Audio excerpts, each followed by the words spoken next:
Chapter 157. Kunigarata sighed with a pained expression and said, "The Devers built these warehouses and hotels in Amandura in hopes of increasing revenue for the treasury and benefiting the people at the same time. You're monopolizing all the warehouses and hotels, and we're outsiders. What do you think the people of Amandura will think? I think doing business is the same as managing a city. It's not just about making money, it's also about winning the people's hearts." Kunigarata warned his son earnestly.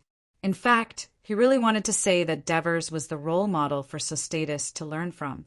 After observing him for a while, he realized that the young leader was not only talented in military affairs, but he was also a genius in politics.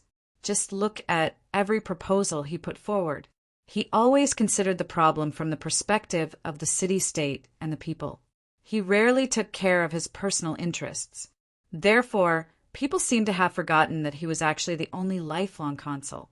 As long as the Devers were like this, Kunigarata was willing to work for him. "Father, I understand," Sostatus answered reluctantly after some thought. "It's good that you understand." Kunigarata smiled in relief. He thought of something and asked, "Sostatus, it seems like you're preparing to go into business instead of public service. Can't I be a public servant and a businessman in the Tua alliance at the same time?" Sostatus asked doubtfully. "Of course you can. Since you like to stay in the market, why don't you become a tax collector under Marigi? But you have to pass a test." "Test? How can I be a tax collector if I can't count? That's too easy for me." In a few days, the Tua Alliance Public Service Law, proposed by the Consul Devers, will be promulgated. All Tua Alliance citizens will have the right to hold public service and receive a salary. Kunigarata decided to give his son a hint. "Isn't that the same as the Athens Games?" Sostatus exclaimed. "It's not quite the same as the Athens Games. You'll understand when the time comes," Kunigarata said calmly, but he was sighing in his heart. The promulgation of this law will probably make the people who already support the Devers love him even more. What an amazing young man who dared to think and act. 3 months after the peace treaty between the Tua Union and the Crotone was signed, the road from the ferry of the Sini River to Turiai was completed. On the same day, the Lucanians who had participated in the construction of the road were rewarded by the Tua Union Senate. Half a year of labor was reduced. Thus, the Lucanians were reduced to 1.5 years' labor. 2.5 years' labor had been reduced for the war with Crotone. And because we captured Melantius and other high-ranking officers, another half a year was reduced. Of course, they and the Crotone captives had to continue repairing the road to Castellan. After the road between Heraclea and Turiai was built, the wide, flat, and solid road sped up the movement of pedestrians and carts. The journey time was reduced by at least 2/5, and it was especially convenient for vehicles. In fact, when the slaves and captives were familiar with the process of building the road, the progress was very fast. The main difficulty was the bridge. This section of the road had to cross 4 rivers. Apart from the Sini River, which was on the border between Amandalura and Heraclea, there was already a pontoon bridge. It was impossible to enter Heraclea to build a bridge, so 3 more bridges had to be built. Moreover, the Devers demanded that the bridge must be flat, not pontoon or arch bridges, so that it would be easier to transport goods. Little Heraclede spent most of his time thinking about how to build the bridge. He consulted not only his father, but also experienced carpenters and even 2 Pythagorean apprentices on what geometrical supports would make the bridge more stable. After thinking it through, he presented his bridge plan to the Devers, which was approved by the Devers. However, the consul made a request that the captives should not be allowed to build the bridge, but the citizen soldiers should be allowed to participate. At the same time, the Devers also ordered that on the military training day, the soldiers must participate in the construction of the road in the morning. The Devers wanted the soldiers to master the skills of building roads and bridges so that they could be prepared for future battles. Heraclede Jr. directed the soldiers to first tie the logs in pairs, sharpen one end, and drive it into the riverbed at an angle. Then, 10 meters parallel to the tree stump, another set of logs was driven into the riverbed, symmetrically and obliquely. Then, between the two sets of logs, a stout log was placed in the gap at the top of the logs, for the two logs were fixed together. Then, after fastening and tying the logs together, row after row of piers was completed. Then they laid planks on the piers to make the bridge deck, and the main body of the bridge was completed. The subsequent work was much easier. They made guardrails, added supports to the piers to prevent long-term water impacts, and so on. After 7 days, the first 15-meter-long, 9-meter-wide flat bridge was built across the Barana River. With the experience of the first bridge, the construction of the subsequent bridges was even faster. When it came to the construction of the third bridge, it only took 2 days to complete. The Devers were full of praise and asked little Heraclid to write the steps of building the wooden bridge into the military law of the Union of Tua to guide the army in battle. Young Heraclid was greatly encouraged, but then he was troubled, for the bridge over the Krati was even more difficult. Though it was to be built west of the city of Turi, where the pontoon bridge had once stood, and with the delta as a buffer, the Cassini was still more than 20 yards wide, and the water was too deep to cross. Little Heraclid had to first figure out how to drive the bridge piles into the riverbed more easily and steadily. Just as he was thinking hard, the Devers, in order to encourage and stimulate him, said, "Now the Union of Tua is only building wooden bridges. In the future, we will build stone bridges, and 3-layer galley warships can pass under the bridges. If you can do all these, then you will become a master bridge builder and be remembered by future generations." The Devers' words made little Heraclid feel pressured, but at the same time, it ignited his fighting spirit. A few days later, the reconstruction of Turiai came to an end for the time being. Countless free people flocked to the registration office. Raphias, the registrar, received tens of thousands of applications to become Turiai citizens in a single day. He was so busy that he had to ask the Senate to send more people. The Senate was also holding a meeting to discuss the construction of a large square to accommodate tens of thousands of citizens to hold meetings and gather troops when the Union went to war. I have no objection to the construction of a large square. From Raphia's letter for help, we can see that our official citizens will easily exceed 10,000 in a few years. After nearly half a year of training as the chief executive of the city of Amendola, especially the work of rebuilding Tali in the past 3 months, Cornelis had gained a lot of experience and confidence. He talked and laughed calmly in front of dozens of elders, even eliciting a knowing laugh from the group of elders. Then Cornelis raised another question, "But I doubt that the Senate needs to build a meeting hall for 600 people. Right now, the Senate has less than 50 people. Building such a large meeting hall will not only waste the manpower and resources for the reconstruction of Turiai, but also make us sit in such a large meeting hall to discuss issues. It won't be nice either." Some of the senators agreed with Cornelis' words. At this moment, the Devers stood up from the grass. The senators of the Tua Union were holding a meeting in the open space of the camp because the hall had not been built yet. He immediately attracted everyone's attention. Not only was it his proposal to build a large meeting hall, but to the Turiai senators who had just survived a disaster, the Devers, who had saved Turiai twice and was the highest authority in the new union, was in awe of him. The reconstruction of Turiai is not only to rebuild our people's homes, but also to consider and plan for the future development of the union. Therefore, we have built better roads, better bridges, better ports, bigger squares, more orderly streets, and an elevated water bridge that has never been seen before. In the future, the new city of Turiai will be one of the most beautiful cities in Greece and even the whole Greek world. Then the Senate as the center of power of the Union, the place where the elites of the Union have to discuss and decide the life and death of the Union, the place where the people pay attention to and the neighbors often visit, will remain the same as before. We can be frugal, but the people will not agree. They will say, "Look, that little Senate doesn't match our beautiful city at all. It makes our beautiful Turiai look ugly. The senators chuckled, and many nodded in agreement with the Devers.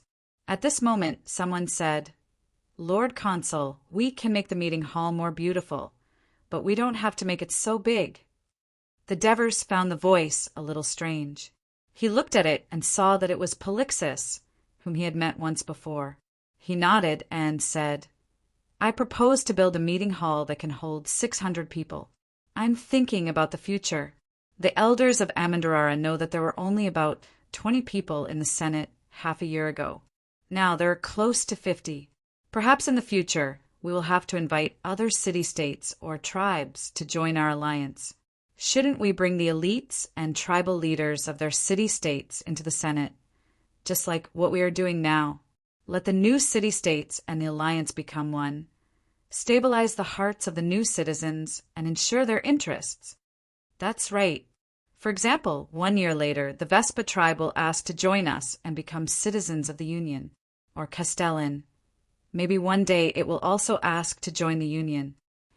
Chapter 158. It was the first time that the tourists had heard of the Devers' ambition, and they were all very surprised. Bucko's eyes widened as he looked at the Devers, who was standing in the circle and talking freely. He remembered that he had gone to great lengths to invite him to Greece because he was a capable mercenary leader. He did not expect this young man to have such great ambitions. Not only did he want to save tourists, but he also wanted to change the political situation of Greece. According to the Devers, a council of 600 people meant that the alliance would have to merge many city-states. The other Tali people were also whispering to each other. Some of them even asked the people around them, "Who is Vespa?" They were either doubtful or excited, but most of them did not raise any objections. After all, it was with the help of Amendarara, led by the Devers, that the tourists and them were lucky enough to be reborn. Before they were familiar with the young senator's style, they did not dare to raise any objections. Only Polixis asked, "There has to be a limit to the number of people in the Senate, right? It can't be expanded indefinitely." 600 people. This new hall can only accommodate 600 people. When this number is full, I believe that the situation of our alliance will be very different. At that time, there might be new laws and a new council, the Devers said without hesitation. The confidence of the Devers made Polixis jealous.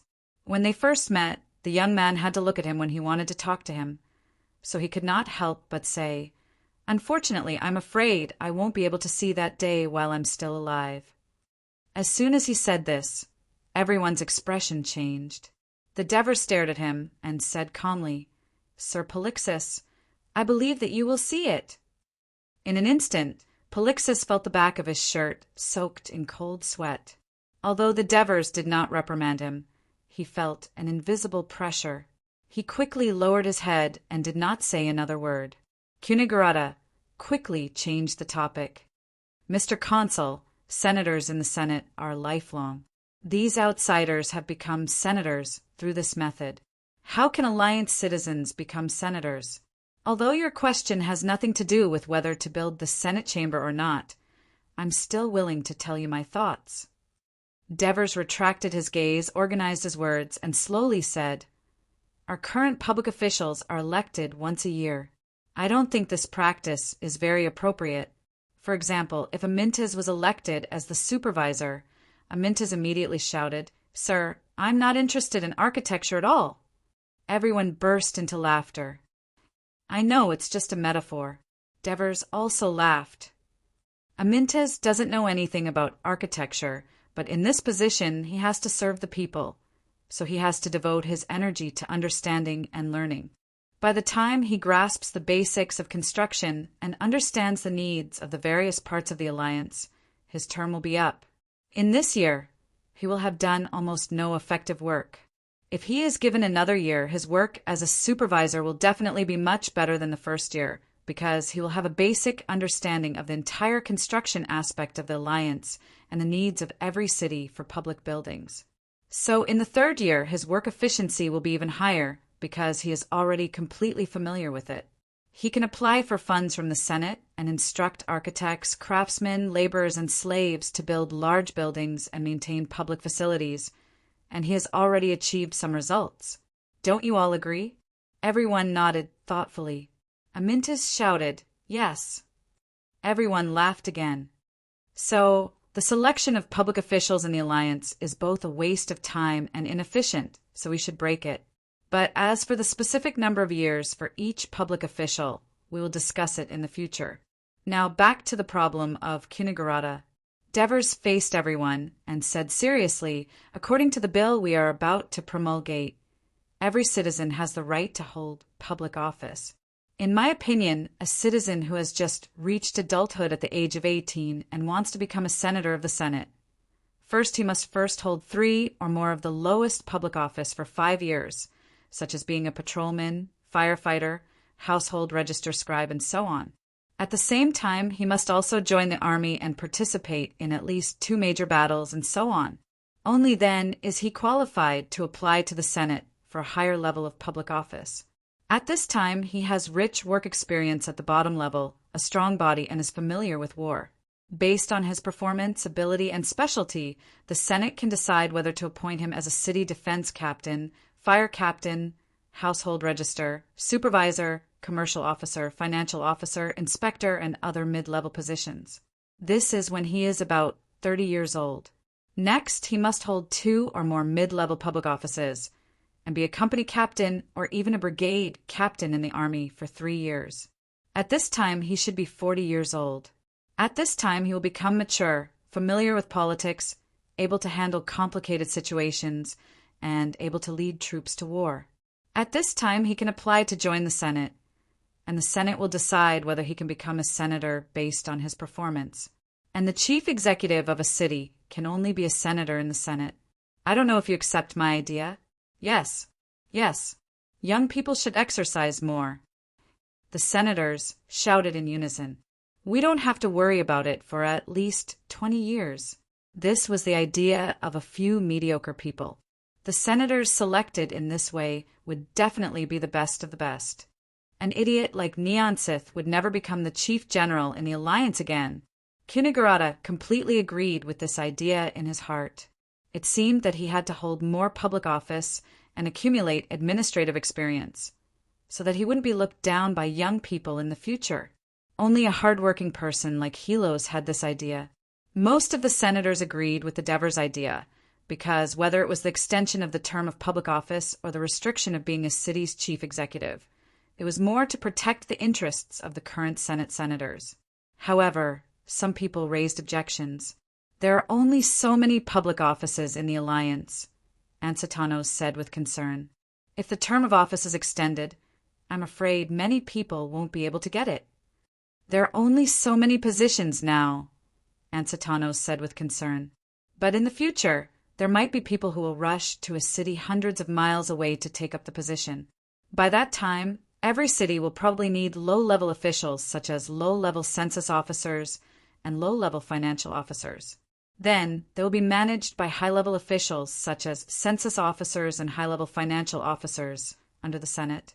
We, the Senate, need to establish a committee to supervise, manage, and evaluate the performance of these public officials. The ambition contained in the Devers' words made some people excited and some doubtful. But overall, everyone was very happy because the establishment of a new committee would give many idle senators something to do, and they would have a lot of power too. Only Mircea was anxious. There will be so many public offices in the future. How much will their salaries be? Everyone laughed again. The Devers had no choice but to say, "We'll discuss the salary later." The resolution to build a 600-person Senate meeting hall was passed, and the next step was to discuss the construction of the temple. Logically speaking, there was no need to discuss the construction of the temple. They could just rebuild the temple on the original site. The senators didn't have much objection to this, and the resolution was about to be passed. At this moment, Plesinus stood up and loudly expressed his opinion. I oppose the reconstruction of the Temple of Apollo. Everyone was stunned. Plesinus was very satisfied with the effect of his words. He glanced at the Devers, completely ignoring the surprised expressions of the crowd, and continued loudly, "Because our devotion to Apollo did not exchange for the protection of the sun god. The betrayal of the freedmen, the occupation of Turin, the entire city was crying, but Apollo turned a blind eye to it. Even the gods couldn't stand his inaction, so his temple was also spurned and burned to ashes in the flames. Plesionis blamed the destruction of Turin on Apollo, which seemed to be blasphemy. But Apollo, as the guardian of Turin, couldn't even protect his temple in the end. This indeed made the senators who believed in divine omens feel a little strange after Plesionis' reminder. Did Apollo give up on Turin? The Devers looked at Plesionis with interest. Then, who saved the Turin citizens and avenged the Turin? Without a doubt, it was the citizens of Amandera. But which god was supporting the army of Amandera? Look at the flag held high by the heroic militia. Isn't that Hades waving his trident and bringing death to the Crotone? It was also Hades who protected the mercenaries in the hot spring swamp, allowing the Grim Reaper to raise the winds of the underworld, easily taking away the lives of 8,000 Lucanians. Now that Turin has been reborn from the ruins, Amandera and Turin have become one. As the guardian of Amandera's army, Hades is also the Hades who saved Turin twice. This is the reason why Apollo backed down, and we can't forget his gift and protection. Therefore, the new temple of Turin should be built in Hades' temple to protect the eternal peace and tranquility of Turin. When Plesionis finished speaking, the senators were in an uproar. Cunigarata turned his head and peeked at the Devers, only to find that he was equally surprised. Did Plesionis make this decision on his own? Plesionis, you should know that Apollo is the main god that the Greek city-states worship. The other one is Hera. It's because of his protection that our ancestors were able to reach Greece and build their own city-states. Apollo is very important to the Turians. Ansetanos reminded him. That's right, Plesionis. Of course I know that. The citizens can still build the altar of Apollo and continue to worship him. But as the guardian of the city-states, his inaction has ended his mission. We need a new, stronger god who is more willing to protect us and give peace to the Turin in this chaotic world. Therefore, we should build a temple of Hades in our citadel. Plesionis said proudly. Chapter 159. Plesionis was obviously well prepared. He said calmly, "Don't forget, Hades is still in charge of the Elysium. That is a happy place where you don't have to worry about death, not having to worry about clothes, not having to worry about anything, not having to worry about anything, and not having to worry about anything. It is the place where all Greeks yearn to go after they die. What's more, as the Lord of Hell, Hades controls the wealth of the underground. He can bless our alliance's territory with more minerals. As for saying that it's gloomy and scary, that's only for our enemies, because it brings death to our enemies. But it brings us victory. That's right, I love Hades." Amyntas cheered. "I agree to build the Temple of Hades. He has already brought us victory, and he will bring us more. Our Lord Consul is a descendant of Hades. With Hades as a protector, the Alliance will receive even more protection." The former mercenary elders expressed their approval one after another, creating a lot of noise. Polixus sat down resentfully, and the others couldn't stand up to object at this moment. Devers patted his thigh with his left hand and watched this scene calmly. He really didn't communicate with Plesionis beforehand, and because he was busy during this period of time, he didn't think about this at all. However, he didn't expect Plesionis to give him a huge surprise, making him realize that there were indeed many things that could be done. His brain worked quickly as he thought about the pros and cons of this. He then stood up, and everyone's eyes focused on him again. "Everyone, when we are helpless, we pray to the gods. When we are lost, we pray to the gods. The gods not only have great divine power, but they can also give us enlightenment in terms of wisdom and heart. Hades is a god who can give a lot of help to the people. Not only can he bring victory to our army and protect the peace of the city, but he can also enlighten the people at the same time. You see, good people can go to Elysium after death and live a happy life, but evil people can't escape the judgment of the three judges, Milos, Rhadamantos, and Iago, and finally go to hell to suffer. Hades is a just and selfless god-king. Once his temple is built in the city, it will always remind the people that even if the wicked are temporarily not bound by the law, they will not be able to escape the punishment of the nether purgatory after death. This will force them to repent and do good as much as possible while they are still alive. As for the people who do good, worshipping the temple of Hades will also encourage them not to give up their good hearts because of temporary grievances, because the beautiful Elysium will call to them. In this way, the morals of the people of the Alliance will become better, the order of the city will be more orderly, and the people will get along better. Am I right? I agree. With the Temple of Hades, my work will be much easier. Inspector Antonios immediately echoed loudly. Just when some people were still hesitating, the Devers continued, I have a suggestion for the construction of the Temple of Hades. We can have 2 temples, one main and one auxiliary. The main temple should be in bright and cheerful colors, with a happy picture of Elysium painted around it. Hades should be gentle and kind. The auxiliary temple should be dark and terrifying, with a tragic scene of hell around it. Hades should be dignified and selfless. In addition, we can also build a temple of heroes in the main temple. All the people who died for the Alliance and the city should have their names engraved on it so that they can enjoy the people's reverence and worship. I think their heroic souls must also be accompanying Hades in Elysium. Daves talked about his idea with some emotion, especially the last sentence that moved the elders. In the end, they decided to build the Temple of Hades. Then, the Devers proposed that the construction of the temple should be handed over to Pleasonus, which was approved. Putting Pleasonus in charge of the Alliance's most important public construction project was not only because divers wanted to repay Pleasonus' good intentions, but also because it was his proposal to build the Temple of Hades. Since he was in charge of it, he would naturally redouble his efforts to build it. When the meeting ended, Pleasonus came to thank them in private, and the Devers also reminded him to communicate with Heraclid. The next topic of discussion was the issue of distribution of Turin land. Originally, Melanchus had massacred the nobles and rich merchants in Turin. Among the remaining citizens, except for Bucos, Polixus, Oriphis, Inanolus, Massascus, and a few others, there were almost no big landowners left. Because the original city of Turin had been destroyed, everyone had lost the proof of their land. In order to avoid disputes and ensure fairness, the newly established Alliance Senate redistributed the land of the original Turin citizens.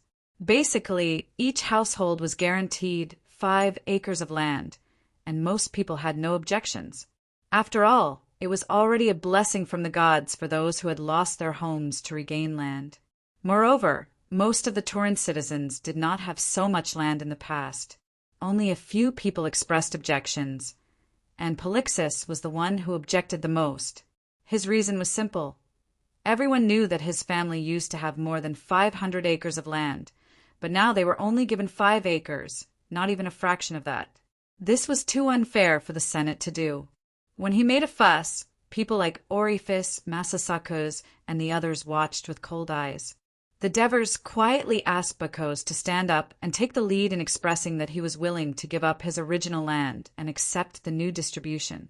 At the same time, he secretly asked Amyntas and the others to stand up and criticize Polixus. He even warned him that the original Turin had been destroyed, and although the new city was being rebuilt, it had nothing to do with the former Turin. If anyone insisted on associating the original city with the new one, then they should properly account for the crimes that some people had committed in the destruction of Turin. He believed that the people would not just expel these accomplices who had destroyed their families. Polixus was scared out of his wits and no longer dared to oppose. Naturally, the others could only agree. In fact, it was the greed in their hearts that was causing trouble. They did not consider that in this war they had not only lost land and money, but also a large number of people and slaves. Even if they were given more land, They would not have enough people to work in a short period of time, and they would not even be able to support such a large population. After this bill was passed, the land that was previously allocated to some of the citizens of Amendola was also made up for. The Zabari Plain was vast and fertile. After distributing the land to the citizens of the alliance, the Senate discovered that less than a tenth of the Zabari Plain had been allocated, and there was still a large amount of land left uncultivated. For the Tua alliance that was in dire need of money and food, how could they just watch it go to waste? After a discussion with the elders, the Devers enacted the land lease law, which stated that all probationary citizens of the city-states of the alliance could rent the public land of the city-states, with the land area not exceeding 5 acres, and would pay a tenth of the income from the land as a tax every year. Merces had proposed a tax of 1/5, but was rejected by the Devers. He believed that since they had already become probationary citizens, they should naturally enjoy the benefits of the alliance in advance. Only then would other free citizens be eager to join the alliance. At the same time, the Senate also announced that all probationary citizens who actively worked in agriculture and paid taxes would be able to smoothly become full citizens after completing their preparatory period. This was a suggestion from Kunigarata. He believed that farming could show whether a person was hardworking, patient, and strong. A good farmer was a good citizen of the city-state, so this was a form of assessment. The elders all agreed with his opinion. In the end, it became a custom for all probationary citizens to rent land for 2 to 3 years to observe. The more land there was, the more people there were renting it. The Devers proposed to establish an agricultural officer to centralize the distribution, leasing, farming, and other matters of the alliance's land. The proposal was passed, and Buckos, who was nominated by the Devers, was appointed. At the same time, the military officer, Felicius, had a rather heavy responsibility. There were still 3 months before the release of the Crotone captives. To prevent the Crotone from suddenly breaking the contract after the captives returned home, the Tua alliance had to organize the many probationary citizens, train them, and give them a certain level of combat ability after 3 months. Thus, Felicius had no choice but to order more veterans to enter the boot camp as instructors on the training day. The next topic of discussion was still the Devers' proposal. They would give the low-ranking public servants of the Tua alliance a salary of 2 to 3 opals a day to supplement their needs. As soon as the proposal was made, Mercies stood up in agitation. Lord Devers, since every citizen owns land and pays no more than 1% in taxes every year, their income is more than enough to support their daily lives. Holding public office is the duty of the city-state citizens, and it's also an honor. Why should they be paid? According to your proposal, a low-ranking public servant salary is around 3 opals a day, and the Treasury will pay him around 7 drachmas a month. Right now, the Tua alliance probably needs around 200 of the lowest-ranking public servants. That's 1 talent a month. That's not a small amount. We can't be like Athens. Athens has the Lorion silver mine that can produce 3 talents a day. Right now, our expenses are only greater than our profits. Don't be anxious, Mercies. Let's talk slowly. The Devers gestured for Mercies to calm down and asked softly, "How many bookkeepers do you have under you?" 5, but they're all probationary citizens. Do they work in the Treasury every day? No. In the past, our Treasury didn't have much income. We only let them do the bookkeeping when we need them. The rest of the time, they rent land from the citizens. What about now? Now that we have Turiai, the market, and the port, the income from customs alone is quite a lot. Of course, they have to follow me back and forth between the Treasury, the market, and the port every day. Do they still have time to farm? No. Chapter 160. Mercies glanced at the Devers timidly, but still said honestly, I gave them a portion of the rations and supplies we distribute to the citizens of the Tua alliance every day, he quickly explained, but it's all recorded in the accounts. You can check. The Devers calmly asked, "Do these rations and supplies count?" Of course, the Devers smiled. Look, You've already realized the difficulties of the lowest civil servants. You've already given them their salaries before our bill has even been passed. The elders burst into laughter. Mercies was speechless. The Devers struck while the iron was hot. These bookkeepers of yours were freed slaves who followed us in Persia back then. Now that the land lease law is about to be passed, a large number of probationary citizens will come to Buckos to apply for land leases. But your bookkeepers can only silently contribute to the city. A year later, when the other probationary citizens have food and clothing and are relatively wealthy, but they can only rely on your charity to survive, what will they think? What will their families think? Will they still feel that holding public office is an honor? In the future, we can use official citizens, Mercy said softly. Using citizens as the lowest civil servants of the alliance? You're saying that the citizens' land will be taken care of by slaves, so they can work without worry, right? Mercies nodded. Do ordinary citizens in the alliance only have one slave in their family? Do citizens also need to lead their slaves to work? The Devers asked Cornelis. It's like this, Your Excellency. Some families don't even have slaves, Cornelis replied. If citizens work for the alliance, the labor at home will be reduced by half. Won't the family's income be reduced as well? In the long run, public office will become a burden to him. For our alliance to function normally, we can't do without the hard work of the scribes under Raphael, the firemen, sentries, jailers, and jurors under Cornelis, the navigators and market managers under Marigi. These are the lowest level public servants. We can't just let the horses run and not let them eat grass. Not only do we have to let them feel that serving the city is a kind of honor, but it is also a kind of welfare.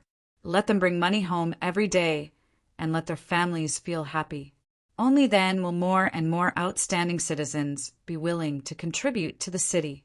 Of course, there's no salary for everyone here. We can't let money corrupt the dignity of the Senate. The Devers' words resonated with everyone. You're right. Well said. The elders puffed out their chests and expressed their agreement. Devers patted Mercies on the shoulder and comforted him. Also, paying public officials will help you collect more taxes. Really? Mercies suddenly raised her head. Devers looked around. Seeing that Kunigarata was also surprised, he said loudly, When the citizens have money in their hands, they will have the desire to buy things. A copper pot, a clay pot, a jar of olive oil, a set of tables and chairs. Even more extravagant, wine, spices. When the citizens have money to buy things, the market will prosper and you will collect more taxes. Mercies perked up. But most of the money has been earned by the foreigners. That's the case for now. But very soon, our products will be produced. Let Marigi explain the situation in this regard. Marigi stood up and said excitedly, As of yesterday, there is already a pottery workshop, an olive oil workshop, a masonry workshop, a mill, 2 carpentry shops, a paint shop, and a stone carving shop in the Turiai market. At the same time, there is also a large wine workshop in the planning stage, and it will start soon. That's the wine workshop of Orifice. The wine produced by his family has been famous throughout Greece for decades. Kunigarata pointed at one of the elders and interrupted. It's all thanks to the loan from the Kristoya Bank. My family and I can rebuild the vineyard and the wine workshop. Orifice nodded to the Devers to express his gratitude. The people of the alliance now knew who the real owner of the bank that had contributed greatly to the reconstruction of Turiai was. We should impose high taxes on the same type of foreign goods to protect our own business that has just started, Kunigarata suggested. You're right. The Devers nodded and said, Now our commercial officer, Marigi, is preparing to implement some new measures in the Turiai market. The time for the foreigners to earn our money is almost over. We need to vigorously support our own businesses. If the same goods are sold in the Turiai market, we will impose low taxes on our merchants and high taxes on the foreign merchants. For the goods that we urgently need but can't produce ourselves, we will use low taxes to encourage them to transport these goods to Turiai and sell them. for the goods that we can produce, but we can't compete with the foreign countries for the time being. The alliance will provide subsidies for the foreign luxury goods. Since the money in the pockets of the citizens is limited, we will impose high taxes for the time being, so that the citizens will be easily tempted to use their money where it is needed. In this way, we will guide them to buy our own goods. Only in this way can our own business flourish." The crowd nodded in agreement. Divers shouted again, "My lords, we need to understand that silver coins are not used in the treasury. They're not money, but just a pile of metal. Only when they are used will they be able to generate huge profits. Only then will we be able to make the lives of our citizens better, make our trade more prosperous, and at the same time, make our treasury more abundant." Agreed, agreed. The elders, led by Kunigarata and Cornelis, all expressed their agreement. Some even applauded. Dios, a Corinth merchant, wandered through the crowded and noisy Turii market. He saw the excited Turii chatting with each other. The Tuoi Alliance has promulgated the public service law. Any citizen of the Tuoi Alliance can apply for public service. They can start from the bottom, and if they perform well, they can even be promoted to higher positions. The Alliance is even prepared to pay these public servants 1 to 4 opera a day. Zeus above, is the Tuoi Alliance trying to copy the Athens Games? Are they as rich as the Athens Games? Dios was no longer in the mood to listen to the citizens of the Tuoi Alliance. Although he did not think that the Tuoi Alliance could do what the Athens Games did, deep in his heart he felt jealous. As an ordinary citizen of Corinth, even though Dios was rich, he could only serve as a low-level official in the city. This was because only nobles could serve as members of the city council. Corinth was an aristocratic system, so he chose to devote himself to business. He came to Turii this time because of the tense relationship between Corinth and Sparta. There was a risk of war breaking out at any time, so he needed to stock up on food in case of an emergency. 200 years ago, Corinth's trade was flourishing. Weapons, pottery, and other goods were sold to all the cities along the Mediterranean Sea. Later, the Athens Games caught up and started to compete with Corinth in all aspects of business, especially in the pottery industry that Corinth was proud of. It dealt a heavy blow to Corinth, and it never recovered. Now, Corinth's business was not as good as it used to be, but it was still a large city on the Peloponnesus Peninsula, and it was still rich. As a city that was not rich in food, Corinth had always bought food from other states.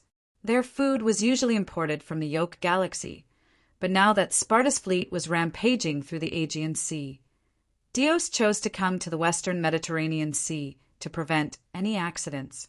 Sicily was his first choice, but unfortunately the Greek city-states in Sicily, which was famous for their wheat production, had recently seen an increase in food prices. It was said that Syracuse was buying food in large quantities. It seemed that something big was about to happen in Sicily. When Dios felt this, he hesitated to go to Carthage. Just then he heard that Turii was rebuilding and was in urgent need of a lot of supplies, and the tariff was very low. Dios was very tempted and quickly asked an insider about the food situation in Turii. He knew that the Sabari Plain was famous for its wine, wheat, livestock, and beeswax during the Turii period. When he got the answer that there was a good harvest of food, he decided to change his route to Turii. By the end of summer, the wheat in Amendola had a good harvest, and the wheat in Turii had been forcibly harvested by the Crotone in advance. In the end, all of it fell into the hands of the Devers, so the Tuoi Alliance had an abundance of food. In addition to satisfying the rations of the people, they still had enough surplus to sell. When his merchant ship finally squeezed into the port, he went to the rumored market management office. The first thing he said when he saw the manager was to complain, "Your port needs to be expanded. It's too small. It's a waste of time." The manager replied politely, "Yes, you are right. We are also expanding the port. I apologize for the difficulties this temporary port has caused you. Is there anything I can help you with?" The manager's apology dispelled most of Dios' resentment. He originally wanted to go to the market first, but the manager's attitude won him over, so he directly stated his request. The manager immediately checked the day's trading log and introduced him to a seller. In fact, the seller, Nicoblos, was a subordinate of the agricultural officer, Bucos, who was in charge of the sales of Amendola's agricultural products. After looking at the samples and negotiating to determine the price, Dios decided to buy 5 ships of wheat. However, Nicoblos told him that 5 ships of wheat was a lot, and there was not enough stock in the market. He needed to move it to Amendola and could only deliver it the next day. Dios expressed his understanding. Chapter 161. Through the management office, Dios contacted 4 Turai ship owners. He only had 1 ship with him. With the manager's guarantee, the manager assured him that the ship owners would do their best to help him transport the goods, because they were all probationary citizens of the TUA Union. If they didn't fulfill the agreement, the union would consider them dishonest and immediately revoke their citizenship. Dios negotiated the price of the ship with the ship owners and signed the contract. Only then did he relax and go to the market. Although the Turai market was simple, it was strictly managed and orderly. The environment was relatively clean, and at least there was no smell, which was very rare. There was a dazzling array of goods in the market. In the crowded market, Dios was surprised to find a large empty space with only a relatively large house. From time to time, market patrols could be seen patrolling the streets around the house. Out of curiosity, Dios walked over and saw the sign outside. It read, Kristoia Bank. It was nothing new that there were banks in the many Greek city-states, but it was rare to see such a long queue in front of the bank, and everyone looked excited. Apart from currency exchange, banks also provided loans, and the interest rate was usually 20 to 30%. Under normal circumstances, merchants would only borrow money from banks if they were in urgent need, or if they had no other choice. Otherwise, they wouldn't even go near a bank. Moreover, when the borrower thought of having to pay back so much interest, their mood inevitably became heavy. It was rare to see the people here so happy. Thus, Dios went up to ask politely, and found out that the bank's interest rate was only 5%. Dios thought he had heard wrong. After all, the trade in the Mediterranean was very developed, and one could easily earn a profit of more than 10% from a single trip. Of course, that was if there were no accidents such as pirates or storms. So a loan of 5% was equivalent to the bank borrowing money for free. No wonder there was a long queue in front of the bank. Dios was also very tempted. He wondered if he should also take a large loan and buy a few more ships of wheat. But when he asked at the counter, he found out that the bank only provided loans to citizens of the TUA Union. This made him very depressed. On the way out of the market, he silently calculated in his heart. Due to the low tariff and relatively low price of wheat, when he arrived at Corinth, he could sell the 5 ships of wheat back to the city-state and earn at least 1 talent.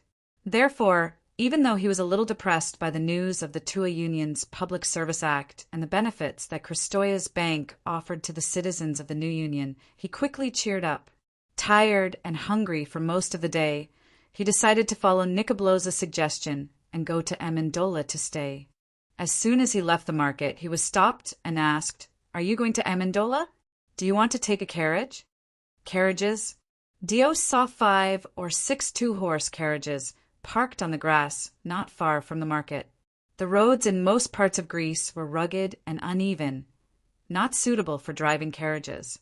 Raising horses and maintaining carriages was extremely costly, so it was only a tool of entertainment for a few wealthy merchants and nobles. Just like the racing events in the Olympia, ordinary spectators could only watch.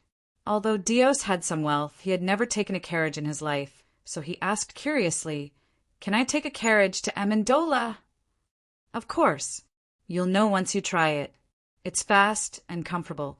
You'll reach Amendola in an hour," the older coachman strongly recommended. "How much?" Dios was a little tempted. "Just 2 opers." The coachman smiled when he saw that there was hope for business. 2 opers was not expensive. So Dios decided to experience the feeling of riding in a carriage. He sat on a seat that was made of straw and covered with fur. It was very soft. The coachman, Sarikos, waved the reins and steered the carriage forward slowly. The coachman beside him cried out in envy, "Sarikos, you have customers again!" Sarikos laughed. "Haha, wait patiently. It'll be your turn soon." As he spoke, the carriage had already reached the main road. Sarikos lightly waved the whip, and the two horses began to jog. The wheels also began to turn faster. Soon the carriage began to move. "How does it feel?" Sarikos shouted as he controlled the reins. "Very good, very good." As soon as Dios opened his mouth, a strong gust of wind rushed into his throat. An invisible force pushed him tightly against the back of the seat. The scenery on both sides of the carriage flew past him quickly. He liked this feeling of high-speed excitement. It was not that Dios had never ridden a horse before, but it was too bumpy. After a long time his buttocks and inner thighs would not be able to bear it. Of course, he knew that this was mainly due to the road under his feet. It was so flat and solid, and it was wide enough for at least 6 horses to travel side by side. At the same time, he also noticed that there were ditches and trees on both sides of the road. He thought about it carefully and understood the intention of the builders. He could not help but exclaim, "Your road is really good." Of course, this is the best road in all of Greece. Dios did not refute Sarikos' words. Indeed, he had never seen such a good road in all the city-states he had traveled to. "I heard that this road was designed by our Archon, Devers himself. As expected of the descendants of Hades, there is nothing they can't do." Sarikos said proudly. Dios had only heard the name of the Devers when he arrived in Turiai, but after only half a day his ears were filled with stories about this person. How the Devers led the mercenaries to repel the Persia army many times. How the Devers defeated the Lacanian army and captured the Crotone army. How the Devers drafted and proposed the Immigration Act, and so on. Dios disagreed with the rumor that the Devers were the descendants of Hades. Sparta claimed that they were the descendants of Hercules, and Athens claimed that the city-states had always been under the protection of Athena. Even Corinth himself said that he had a close relationship with Poseidon and even founded the Isthmian Games for him. Many Greek city-states and rulers claimed to have some kind of intimate relationship with the gods, but these things that the Devers had done surprised Dios. If these things were indeed done by the Archon, then it could be said that the Tua League could become what it was today almost because of his strength. No wonder the people of the Tua League were full of reverence when they mentioned him. He was said to be very young. What an amazing man! Could he be Periander or Phedon of the Tua League? Periander, one of the 7 sages of ancient Greece, was the ruler of Corinth in the 7th century AD. He made Corinth the richest city-state in all of Greece. Phedon, on the other hand, was the king of the Argos, the mortal enemy of Sparta in the 7th century BC. He once ruled the Peloponnesus Peninsula, and the Sparta people trembled in fear under his name. Not only does the Devers often care about ordinary people like us, but his wife is also a very good person. Sarikos continued to speak loudly. It was she who proposed to let citizens who could drive carriages carry people on this road and provided us with loans. Otherwise, people like me would have been burned down in the fire of the Crotone. How could I afford such an expensive carriage? What's her name? Dios asked loudly against the wind. He thought of a possibility. How can you ask the name of a consul's wife so casually? Sarikos pretended to be angry, but then he laughed. But our Lord doesn't care about these conservative city-state traditions. He even let his wife show her face in public and open a bank that provides low-interest loans to the citizens. Her name is the name of the bank, Christoia's Bank.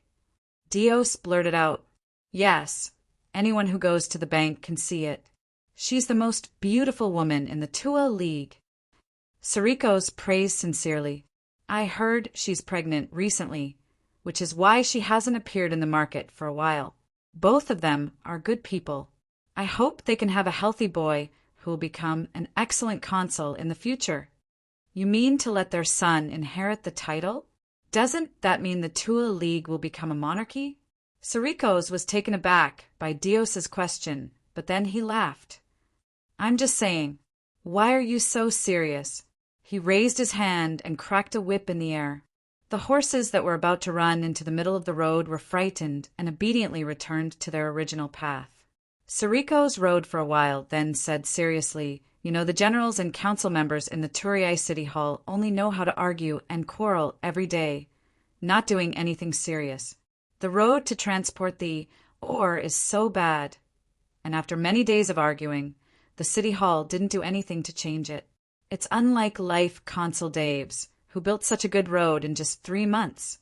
More importantly, once war breaks out, it's not just the generals and council, but also us citizens who only know how to vent our hatred for our own interests and deny all proposals that are unfavorable to us.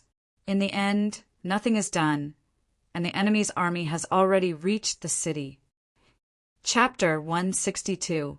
At this point, Sarikos raised his voice. Just like now, with the Archon Devers as the leader and the other Senate elders as assistants, the League will be much more efficient.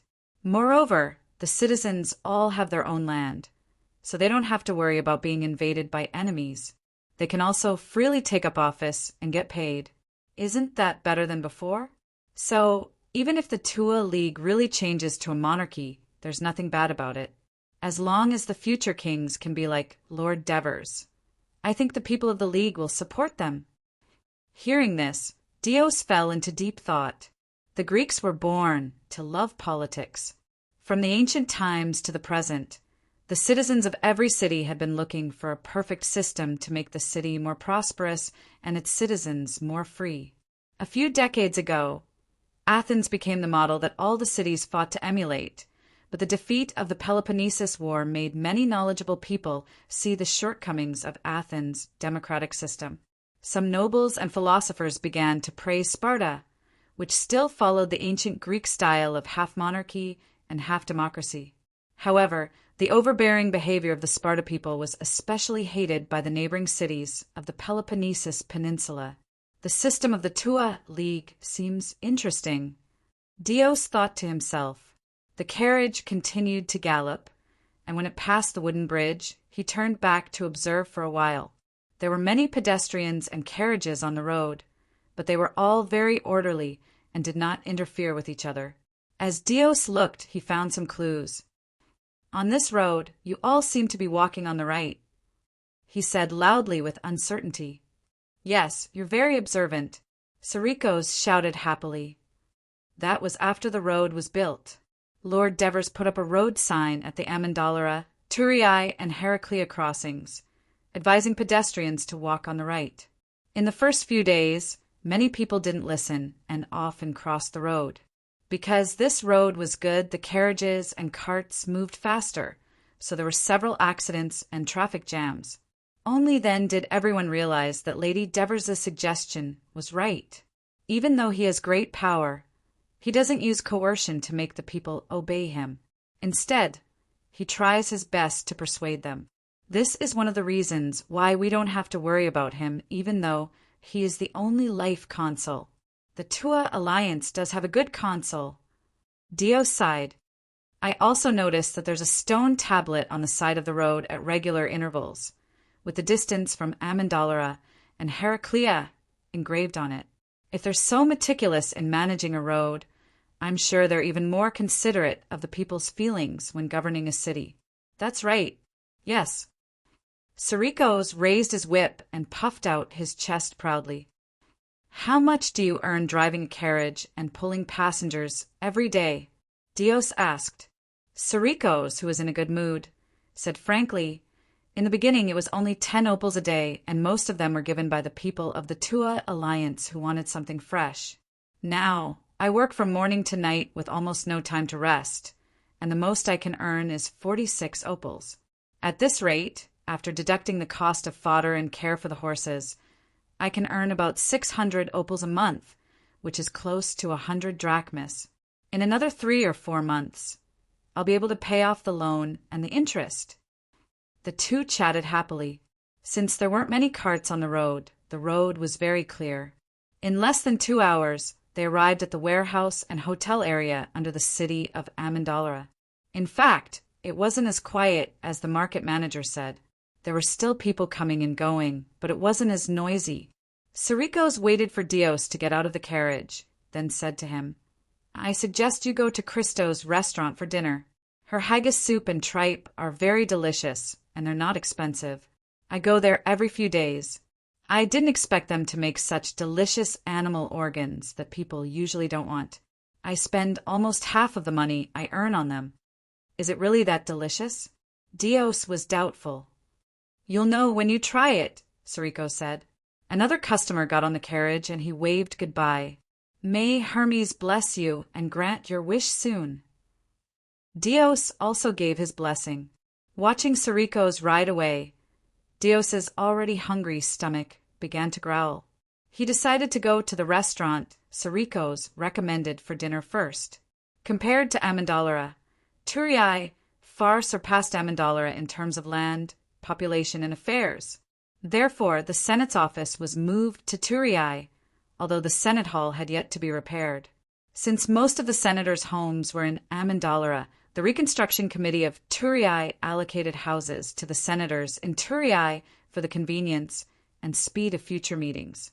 Because Devers was busy and often had to discuss political affairs with the senators and public officials who constantly visited him, he was allocated a new house that was twice the size of his home in Amandalra. Devers wanted to refuse, but Christos liked the house very much, so he had to accept. The house was located on a higher hillside beside the river in the city of Turiai. Standing at the gate of the house, one could have a panoramic view of the Krati River and the Kasegni River. Not far to the north, on another hillside, was the original Temple of Apollo. Now the Temple of Hades was being built on the site, and the Acropolis. The location was very good. It was already the end of September and early autumn, but the weather in the southern part of the Apennine Peninsula was still hot.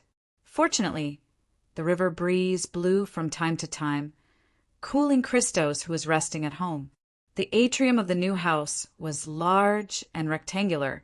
Some time ago, Christos hired a mason to build a wall in the middle, leaving a door, so that the atrium was divided into a front and a backyard. The front yard had a side room for the slaves and a living room, while the backyard was the bedroom of the Devers' wife and children, as well as the living quarters of the personal servants. During this time, Christos had been staying in the backyard, where the environment was quiet and privacy was guaranteed. At this time, she was wearing light linen clothes, and with the female slave Asuna, she was planting flowers and plants that she liked in the backyard. As she moved, her clothes fluttered, and her snow-white chest was faintly discernible, causing people to have wild thoughts. Andrea got the permission of the female slave guarding the door and entered the backyard. She saw Christos put down the pickaxe, took the sweat towel from Asuna, and wiped her sweat. Andrea hurried over and reminded her, "Madam, didn't the doctor say that you should rest quietly during this period of pregnancy to ensure the smooth growth of the fetus? You shouldn't do strenuous exercise." "I don't vomit much now." Devers said, "Proper exercise is good for the health of me and the child."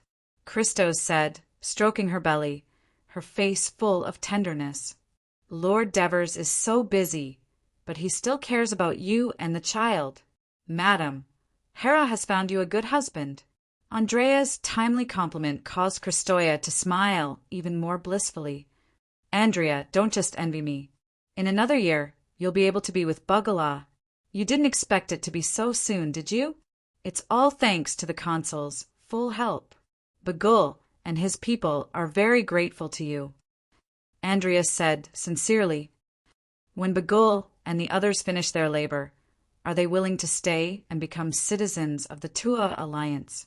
Christos handed the sweat towel to Asuna and asked in a seemingly unintentional manner, "Bagul told me most of his young people are willing to stay. Although it's tiring here, they're happy and safe. They don't want to go back to the mountains and live in fear. Only a few of the elders are hesitant including his father. Andrea was a little worried at this point. Of course, she wanted the Lucanians to stay. That way, her marriage would be much smoother. Don't worry, Devers will find a way to make them all stay. Christos comforted her. She picked up a clay jar from the table next to her, poured a cup of water, and handed it to Andrea. You must be thirsty after rushing over from the market. Drink some of this. Andrea took the cup and glanced at it. She saw a golden liquid with some debris floating in it. With a little shake, white foam appeared. She didn't dare to ask immediately. She took a small sip first. There was a hint of sweetness in the bitterness, and it was also a little cold. She couldn't help but take another big gulp. The large amount of foam mixed with the liquid flowed smoothly into her stomach, forcing her to burp a few times. She immediately felt her hot body become much more refreshed. What kind of liquid is this? She asked in surprise. It tastes good, doesn't it? I soaked it in the well for a long time. Christos smiled and said, As for what it is, I'll let Asuna tell you. The slightly tanned, pretty Asuna hurriedly said, It's called beer. It's a kind of liquid that we Egyptians like to drink. A few months ago, Lord Devers was chatting with his wife and said he's considering making the game of rugby an official competition for the people to watch. It will definitely be very popular, but there's still a lack of a good liquid to let people sit in the arena and watch the game under the hot sun. It can not only quench their thirst, but it can also liven things up. I heard it from the side and couldn't help but say, You can try the beer that the Egyptians drink. Hearing this, Christos giggled and said, You didn't see the expression on Devers's face at that time. He looked at Asuna in shock and asked her several times, What is the liquid she's talking about? Then he went to ask about the color, taste, and production process of the liquid. Later, he even cursed something like, I've been cheated by the Germans. It turns out that beer was invented by the Egyptians. Then he urged me to find someone to make beer. I had to send someone to the slave market in Tarentum and buy Egyptian slaves who could make beer at a high price to try to make it. Chapter 163. Beer is made from barley, and the one you're drinking is the result of many experiments. It tastes very good, but there's a lot of wine in it. But Davis said, Don't worry, it's good for your body. Don't worry, it's good for your health. Now I drink a little every day. It quenches my thirst and doesn't get drunk as easily as wine. This beer tastes a little special, but it makes me want to drink more after drinking it. Please give me another glass, Andrea said as she handed the wooden glass to Asuna. Asuna filled her glass again. Andrea quickly took another sip and said, Madam, I'm here to tell you good news. The money we loaned to the citizens of Amendola in April has mostly been repaid. So fast. Christoia was slightly surprised. There's a good harvest of wheat this year. It's said that there's a war in Sicily and the Peloponnesus Peninsula, so the price has increased.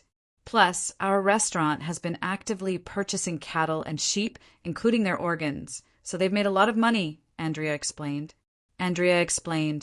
That's why they can repay the loan and interest. Some of them even hope to borrow more money to buy more cattle and sheep to satisfy our restaurant's needs. Very good. They can make money, and we can collect the loan and make more money. Both sides benefit. According to the Devers, this is a win-win situation. Plus, we can lend the money to the Turiai citizens who need it more. Madam, we've earned 400 drachmas from the interest on the loan this time. The restaurant in Amendola has only been open for a little more than a month, and it's already earned about 500 drachmas. So far, we've earned nearly 1,000 drachmas, Andrea said excitedly. Yes, who would have thought that the organs of livestock that the people despise could be made into such delicious food? And it's also good for the body. If the Devers hadn't focused on governing the city, he would have become a famous businessman in all of Greece. Christoia said happily, This time I'm also very optimistic about the beer industry. I'm afraid it will become our new money-making industry. Now we just have to wait for the arena to be built. Lord Devers is a descendant of Hades. What else can't he do? Bagul is very respectful to Lord Devers. Andrea echoed her praise. She thought of something and said, Madam, there have been a few groups of prospective citizens coming to the bank to ask if they can get a loan. They want to engage in maritime trade. Sea trade? Kristoya frowned and thought for a while. Then she said, Sea trade is quite risky. If we're not careful, the ship will be destroyed and we won't be able to collect the loan. Moreover, they are still probationary citizens. Once the foreign trade fails and they run away, where are we going to find people to pay us back? But the Devers said that the biggest role of our bank is to support the business of the state and promote the development of trade. Kristoya thought seriously, forgetting that she was holding a rose that she was about to plant. The sharp thorns on the stem had pricked her finger. Asuna and Andrea immediately came over to help her suck her finger and bandage the wound with a thin piece of cloth. Kristoya, on the other hand, did not think much of it. She continued to say, seriously, we have to be careful when applying for loans from prospective citizens. First, we have to find out their character, whether they are honest and how good they are at sailing. We also have to see if they have equivalent collateral and trustworthy guarantors. If all the above conditions are met, it's best to state in the agreement that they are prohibited from engaging in long-distance sea trade between the East and the West Mediterranean at the beginning. Madam, I understand. Andrea nodded. While Kristoya and Andrea were talking in the backyard, the Devers were receiving 2 guests in the living room in the front yard. Hieronymus, Agathia, please take a seat. This is the first time you 2 have come to my place.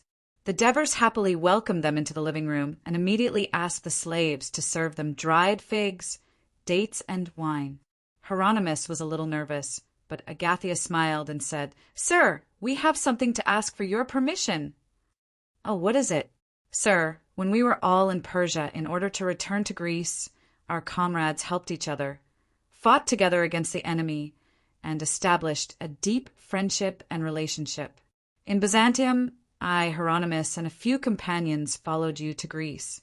Most of the other comrades chose to go home because they were confused and tired.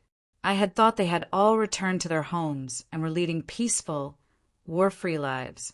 But some time ago, someone in the light infantry recruited by Epithenes from the eastern Mediterranean said the mercenaries who went to Persia didn't go home. They were forced by Sparta to continue fighting the Persia in Asia Minor with little pay. When we heard this, we didn't feel good. We are enjoying a rich life here, while our former comrades are still suffering in a faraway place. At any time, they could be killed by a spear, a sword, or a spear. Since we have so much land left, and so many enemies like Lucania and Crotone are waiting for us to defeat, why don't we invite them here? They're not only experienced on the battlefield, but also from the eastern Mediterranean, like us. We have the same habits and are very familiar with each other, unlike the citizens here. Agathia saw Daves's face change, and he hurriedly stopped talking. What's wrong with the citizens here? The Devers asked in a low voice. Before Agathia could speak, Hieronymus said, Some tourists say we are lowly people from Greece. We only know how to kill, and we have no knowledge. We don't know how to run a city, and we only know how to make a mess in tourists. The Devers' face darkened, but he immediately comforted them. That's only a minority. Most of the tourists are very grateful to us. Besides, the power is in our hands. Let them talk and vent their frustrations. They can't hurt us. Don't you think so? The Devers comforted them. As for inviting Timicin to the Tua alliance, it's not that I haven't considered it, but now they are Sparta's mercenaries. With our current strength, we dare not provoke the Sparta. Sir, Agasias said sincerely, you and I both know that being a mercenary is a free profession. If the conditions are not good, they can leave their employer at any time. Now, Timicin and the others have left Sparta and have nowhere to go, so they have no choice but to stay. We can provide them with a new option. As long as we send someone to quietly spread the news in Asia Minor, I believe they will find all kinds of ways to come here once they know about our situation. Agathia's words move the Devers. After all, he could achieve his current career mainly because of military victories, and the foundation of his victories were these Greek expeditionary soldiers. There would only be more and bigger wars in the future, and he needed more excellent soldiers. He patted the back of the chair with his fingers. After weighing the pros and cons, he decided to give it a try. All right, then send someone. It's best not to contact them directly. Just spread the news. Have you decided who to send? Seeing that the Devers had agreed, Hieronymus and Agathia were happy. Sir, Hieronymus still needs to train the soldiers. Let me go, Agathia said. Sure, but be careful. Go early and come back early. The Devers nodded in agreement. He then asked Hieronymus, How's the citizens training recently? The new soldiers are training very seriously, especially the original tourists. They have mastered all kinds of skills, but they lack real combat experience, Hieronymus replied. Soon, there will be more new soldiers joining the various squads. Our army will obviously expand. I hope you will strengthen your training and not let your combat power decline. Next year, you will have a chance to let them participate in real battles, the Devers requested. Hieronymus's eyes lit up. Lucania! After Hieronymus and Agathia left happily, the Devers' expression became serious. He called assistants over. Recently, there are people in Turis who are dissatisfied with the Amandorians. Go and find out why. Who are they? Yes, sir. October, the season of leisure, was supposed to be the month when the Greek city-states held their assemblies and elected their generals and archons. However, in the Tua Union, the archons were the only ones who held their positions for life and did not need to be elected. The senators were either specially appointed by the archons or elected according to their qualifications and had nothing to do with the citizens. According to the newly passed law, all high-ranking civil servants served for 2 years. They were elected by the Senate and appointed by the archons, so they had nothing to do with the citizens. Chapter 164. However, the prosperity of the port had the elders of the Senate extremely busy. The governor of Turin, Cunigarata, was busy all day dealing with all sorts of disputes and lawsuits. He also had to choose patrols and firefighters to maintain order in the bustling port area, prevent fires, and pay attention to the new management problems brought about by the increasing number of probationary citizens in Turin. The governor of Amendola, Cornelos, was also facing the same problem due to the influx of outsiders into the warehouse area and the newly built market. The inspector, Antonios, paid close attention to the changes in the morals of the people in the two cities, whether the people were friendly with each other, whether there were cases of abuse of the elderly, women, and children, and whether there were abuses against freedmen and slaves. The military officer, Felicius, was having a headache over how to properly integrate the large number of probationary citizens into the army and train them into qualified soldiers in the shortest time possible. The census officer, Raphias, was very busy. He had already proposed to the Senate more than once to increase the number of scribes and archivists. The treasurer, Merces, was busy collecting the citizens' land tax and business tax. Although he had lost a lot of weight because of this, the more busy he was, the happier he was. The commercial officer, Marigi, was under a lot of pressure. He had to ensure the quality of service in the market and port, and also maintain order in these two areas with the most human traffic, especially in the port area where there were many outsiders. At the same time, he had to consider the continued development of the Tua Alliance's trade. As the reconstruction of Turin was gradually completed, the demand for certain goods would naturally decrease. How could he prevent the rapid decline of foreign trade? He had been thinking of ways. The Devers' suggestion was that before the Tua Alliance developed new, unique, and high-quality goods, they could rely on novel competitions and entertainment to attract foreign wealthy people to spend their money in the city. Although the agriculture officer, Bacchus, was a businessman, he was actually a large landowner who grew grapes, olives, and wheat. He was also familiar with agriculture. Not only did he have to survey, distribute, and rent land, he also had to resolve disputes between neighboring landowners. He also had to provide good advice to the people based on the actual situation of the land, so that they could obtain higher harvest and income. The supervisor, Alexis, was undoubtedly one of the busiest high-ranking officials. Although the reconstruction of Turiai was the overall responsibility of the Reconstruction Committee and presided over by Heraclid, the specific implementation was his job. He was not only responsible for the timely purchase of building materials, but also for the organization of manpower and the maintenance of order. At the same time, he had to oversee the construction of the roads and bridges that Heraclid Jr. was responsible for, as well as the construction of the new market under the city of Amendola. Therefore, he was busy from morning to night, tired like a dog. Whenever he saw the Devers, he would shout that he would quit his job, but the next morning he would be back to work energetically. Other than the Devers, who were extremely busy, the other Devers were not idle either. Under the Devers' suggestion, they set up many committees to assist the Alliance in managing affairs. The most important thing was that the Alliance Mediation Committee was made up of 3 people. Once there was a major dispute in the city that couldn't be resolved by the law, they would be handed over to them to mediate. The Public Officials Investigation Committee was made up of 5 people. They were responsible for monitoring the positions of middle and lower level public officials and establishing files for future promotions. At the same time, if a citizen reported a public official, they would need to investigate whether it was true and give a response. There was also the Coinage Committee, which was made up of 3 people. Most of the Greek city-states minted their own coins for the convenience of trade and profit, as well as to commemorate major events and offer sacrifices to the gods, and to advertise their existence to other city-states. The Tua Alliance was no exception. They were waiting for the reconstruction of Turiai to be completed so that they could introduce their first batch of coins. There were also some temporary committees, such as the Temple Building Committee, which was led by Plazines.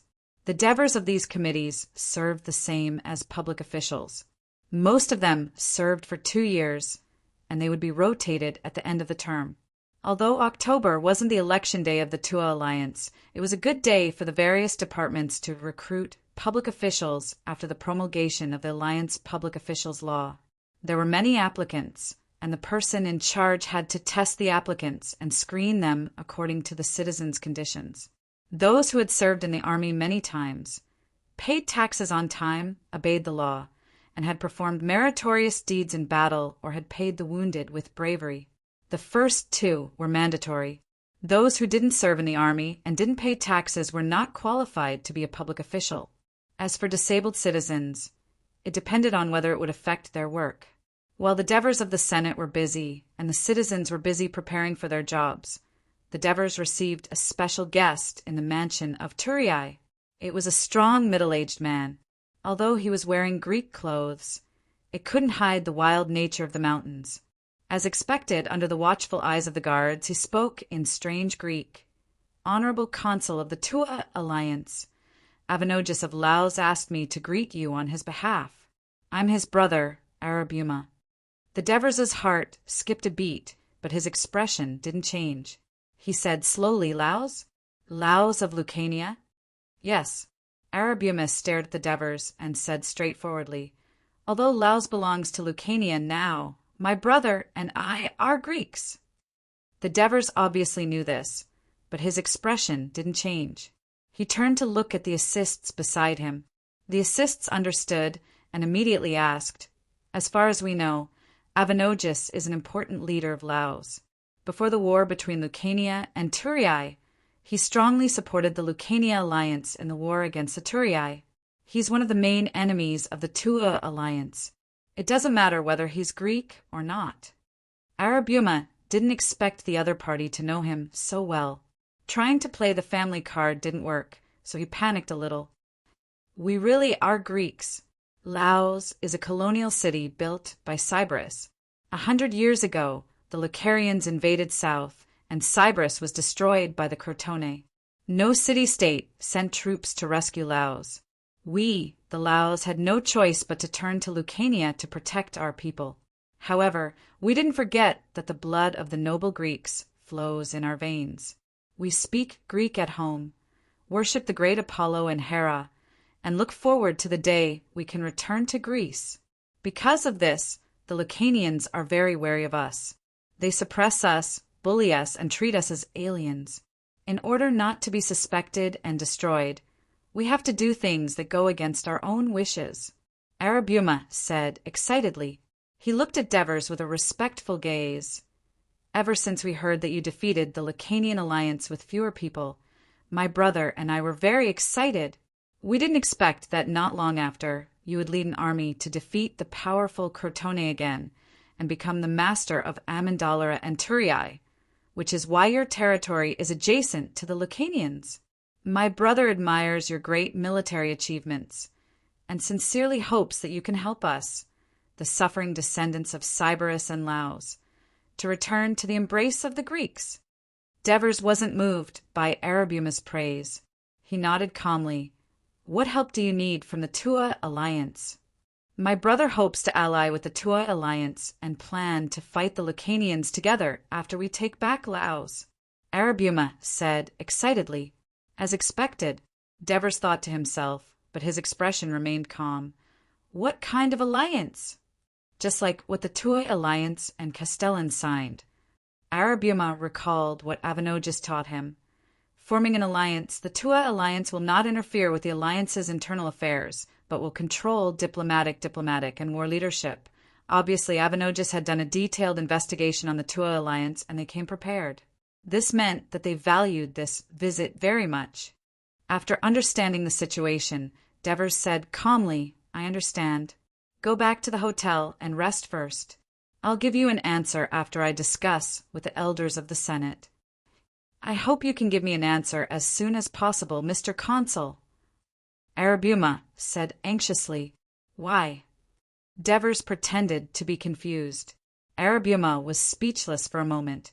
Assist smiled and said, "It's because Nudum has chosen a new leader and is urging Avenogis to lead his people to move to Nudum, right?" Arabuma was dumbfounded. The people of the Tua alliance knew everything. "All right.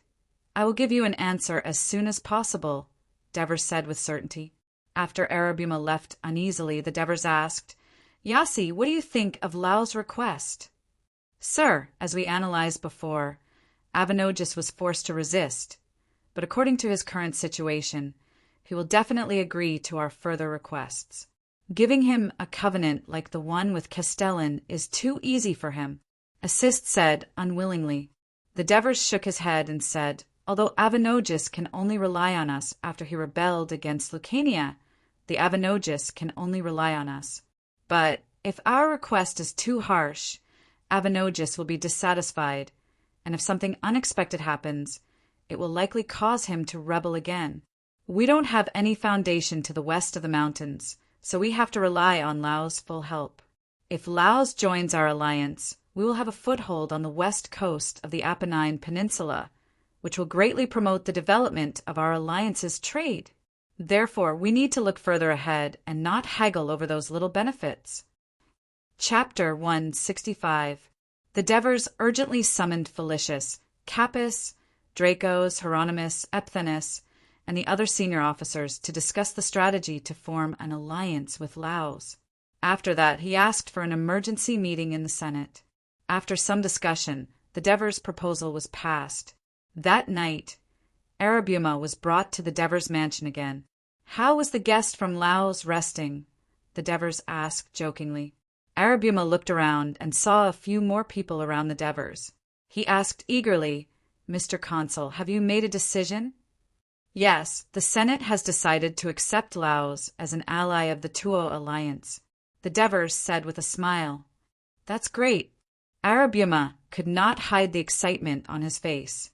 Before he came, he had listened to Avenogis explaining in detail how to negotiate with the Greeks and the process of signing an alliance. The Greeks would definitely hold a meeting for something as important as this, and it would take at least 2 to 3 days of discussion before they could reach a conclusion. That was why he had urged the Devers to hurry up. He did not expect the Tua alliance to make a decision in just half a day. This new organization was indeed different from the rest. "I heard that Nudum has sent 700 to 800 warriors to defend Laos. Can you and your brother take down Laos easily?" the Devers asked with concern. After the previous conversation, Arabuma was no longer surprised that the Devers knew so much about Laos. He said confidently, "It won't be a problem for us to take down Laos. Not only do we have more than 1,000 warriors, but the slaves at the port are also the descendants of us Cyberus. They're willing to listen to our command. We've been living in Laos for generations. The new Lacanians don't even know how many alleys there are in Laos. How can they be a match for us? However, after we take down Laos, we will definitely be attacked by Nudum and even Grimentum, so we need your support." In other words, the process of seizing the city isn't very risky.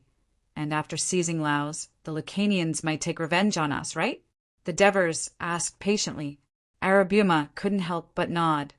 "Then I have a better way to let you get Laos without having to bear the risk later." Devers's words were full of temptation. "What way?" asked Arbutus hurriedly. "Help us take down Nudum first and cut off the Lucaria's route to the south to rescue Laos. At that time, you don't even need to attack Laos. The Lacanians in the city will have no choice but to surrender after losing their backup." What Devers said made sense, and Arabuma was very tempted. However, he said worriedly, "Although Nudum isn't a stone city, it won't be easy to take it down. If we can't take it down quickly, our plan will be exposed if Grimentum comes to our rescue." "We won't attack Nudum by force," said the Devers with a smile. Arabuma was confused. "How many warriors are there in Nudum?" asked the Devers. "There were originally nearly 6,000 warriors, but after you defeated them, there were only 2,000 left. Now another 800 have come to Laos, and there are only about 1,000 warriors in the city," Arabuma answered truthfully. "Other than these warriors, can the others fight?" asked the Devers again. "The others are the elderly, women, and children. Nudum doesn't occupy a large area, and the land is barren. It can't support too many tribes. The reason why it has so many warriors is because we, Laos, supply it with a lot of food every year." Arabuma remembered how Nudum had been oppressed and exploited by Laos for so many years, and he was filled with hatred. The Devers smiled. "My request is very simple. I just need you to help us open the gates of Nudum, and leave the rest to us." Arabuma set off for Laos, accompanied by assists, the clerk of the Tua Alliance's consul, and Izam, the leader of the mountain scouts. They brought the contract to sign with Avanogus, and at the same time confirmed that the person who signed the contract was Avanogus himself. Then they further discussed the matter of seizing Nudum and Laos. At the same time, the senior officers of the Tua Alliance discussed how to attack Nudum's city map, left behind by Arabuma, and began to secretly mobilize for war. Although, as Arabuma said, there are only about 1,000 warriors in Nudum, the Devers decided to use the strategy of lions hunting rabbits to be on the safe side. Other than the 1st Battalion, which stayed behind to guard the Tua Alliance, the 2nd, 3rd, and 7th Battalions totaled 3,000 people, carrying 5 days' worth of rations and prepared to attack Nudum. In addition, the Devers also prepared a banquet for 2 people. "Chief Vespa, please take a seat." "Consul, you're too kind. I'm no longer the chief of the tribe, but a captive of the Tua Alliance," Vespa said calmly. "That's only temporary. When you become a citizen of the Tua Alliance, you'll still be the chief of this tribe." The Devers sounded like they were comforting him, but it also sounded like they were making a promise. Vespa's heart skipped a beat. The Devers then said to Bagul, who was a little restrained, he, the most famous football running back in the military camp, "Repairing the road made you stronger, didn't it, Andrea?"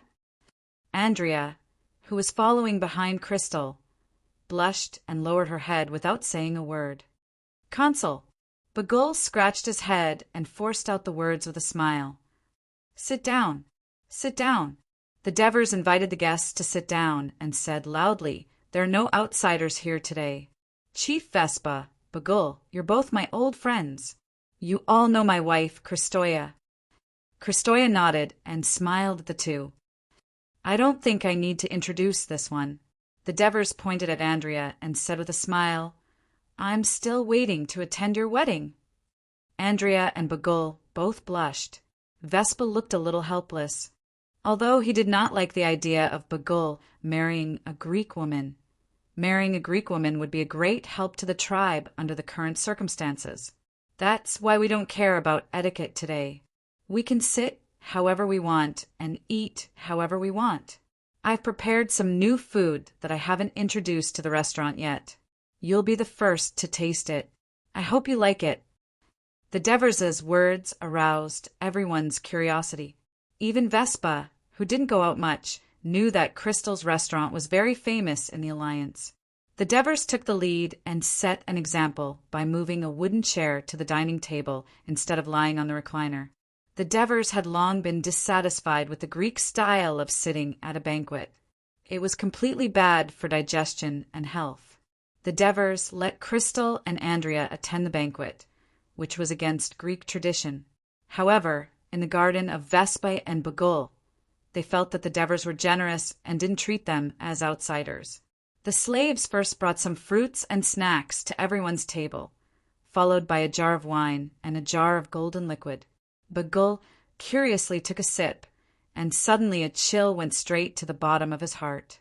He couldn't help but ask, "What is this?" "It's delicious. The beer that the Egyptians drink," Andrea explained to her lover. Andrea used what she had learned and explained to her lover. According to Sir's request, after the slaves carefully brewed the wine, it will taste even better. Well, it's better than soft wine. This is the wine that men drink. Bagul took another big gulp and loudly commented. Vespa, influenced by his son, took a sip and then drank a few more gulps in silence. Seeing this, the Devers and Crystal looked at each other and smiled. How can we drink beer without good food? Kristoya immediately motioned to Asuna. Asuna ordered the slaves to bring a metal object that was as tall as the wooden table. On top of it was a jar filled with water and some spices. The slaves began to light the wood and put it into the metal cavity under the jar. Vespa and the others looked on curiously, and the slaves brought 2 plates of food to each person. "This is lamb?" Vespa looked at the red and white slices of meat on the plate and said uncertainly, "This is lamb. This is beef." The Devers pointed at them and said, "I call this beef and mutton shabu." As they spoke, the water in the jar began to boil. The Devers took a piece of beef and put it into the jar. The beef rolled in the boiling water and quickly turned white. The Devers scooped it up with a wooden spoon and put it into a wooden plate filled with dipping sauce. After dipping it a few times, they picked it up and put it into their mouths, looking intoxicated. Vespa and the others followed suit. After eating, they were all amazed. Bagul even said, "I've never eaten such delicious beef before. How did you make it?" "Skin the slaughtered goats, remove the bones, and remove the blood. Then place them in the cellar. Then send people to the mountains to collect a large amount of ice and place them in the cellar. Seal it and turn it into an ice cellar. After a day, take out the frozen beef and mutton. Then use a knife to cut them into thin and crispy slices. Put them into boiling water, and they will be cooked." Divers explained patiently. "Then what is this?" Bagul pointed at the small plate in front of him and asked, "That's the dipping sauce. It's used to adjust the taste of the beef and mutton. This dipping sauce should be made with shrimp, shellfish, and seaweed. After fermenting, you add some spices from India. As for how to make it, you'll have to ask my chef. This food looks simple, but I didn't expect it to be so troublesome." Bagul sighed. He had already given up on trying to make it at home. Chapter 166. It will definitely be very popular. Andrea covered her mouth with her hand in embarrassment. After swallowing the delicious mutton, she praised sincerely. At the same time, she also gave her own opinion. "But the cooking of this dish requires people to constantly add firewood, and it's more troublesome to heat the fire." "Andrea, you're right. Therefore, to eat such a table of hot beef and mutton, there needs to be professional service at the side, and our fee will be higher.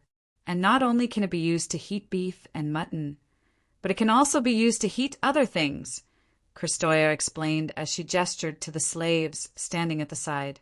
The slaves immediately served the cut tripe, the veins of the sheep, seaweed, and so on.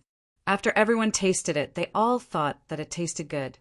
At this time, the Devers said to Wespa and Bagul, "Look, after slaughtering a sheep, the fur can be made into clothes to keep out the cold. The bones can be used to make soup, the meat can be eaten, the intestines can be made into sausages and other purposes, and the other organs can be made into delicacies.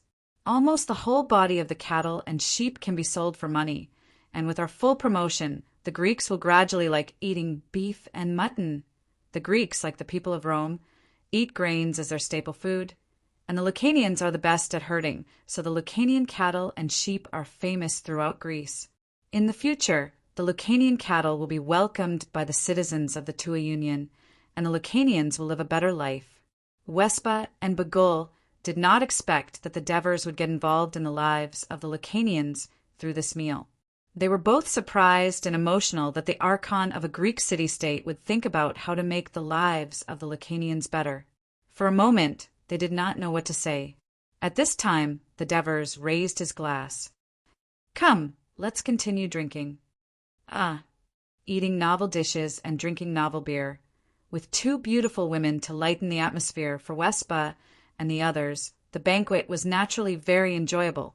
After the meal, there were only 3 men left in the living room. Wei SBA took advantage of the fact that he was tipsy and asked, "Sir Administrator, what did you mean when you said that I can still be the leader of the tribe?" "After you've completed your labor and become citizens of the Tuo Alliance, I'll invite you to become a member of the Senate. You'll be able to make suggestions for the Lucarians living in the Tuo Alliance and protect their interests. Isn't that equivalent to being the leader of a tribe?" The Devers explained. Wespa was tempted. After being held captive in Amendola for almost half a year, he understood that the Devers really wanted to keep the Lucanians. Otherwise, he would not have tried so hard to reduce the Lucanians' labor period. Most of the youths in the tribe wanted to become citizens of the Tua Alliance and enjoy the luxurious life that they could only dream of in the mountains. However, as the chief of the tribe, he had some misgivings. Now, the Devers had given him a promise.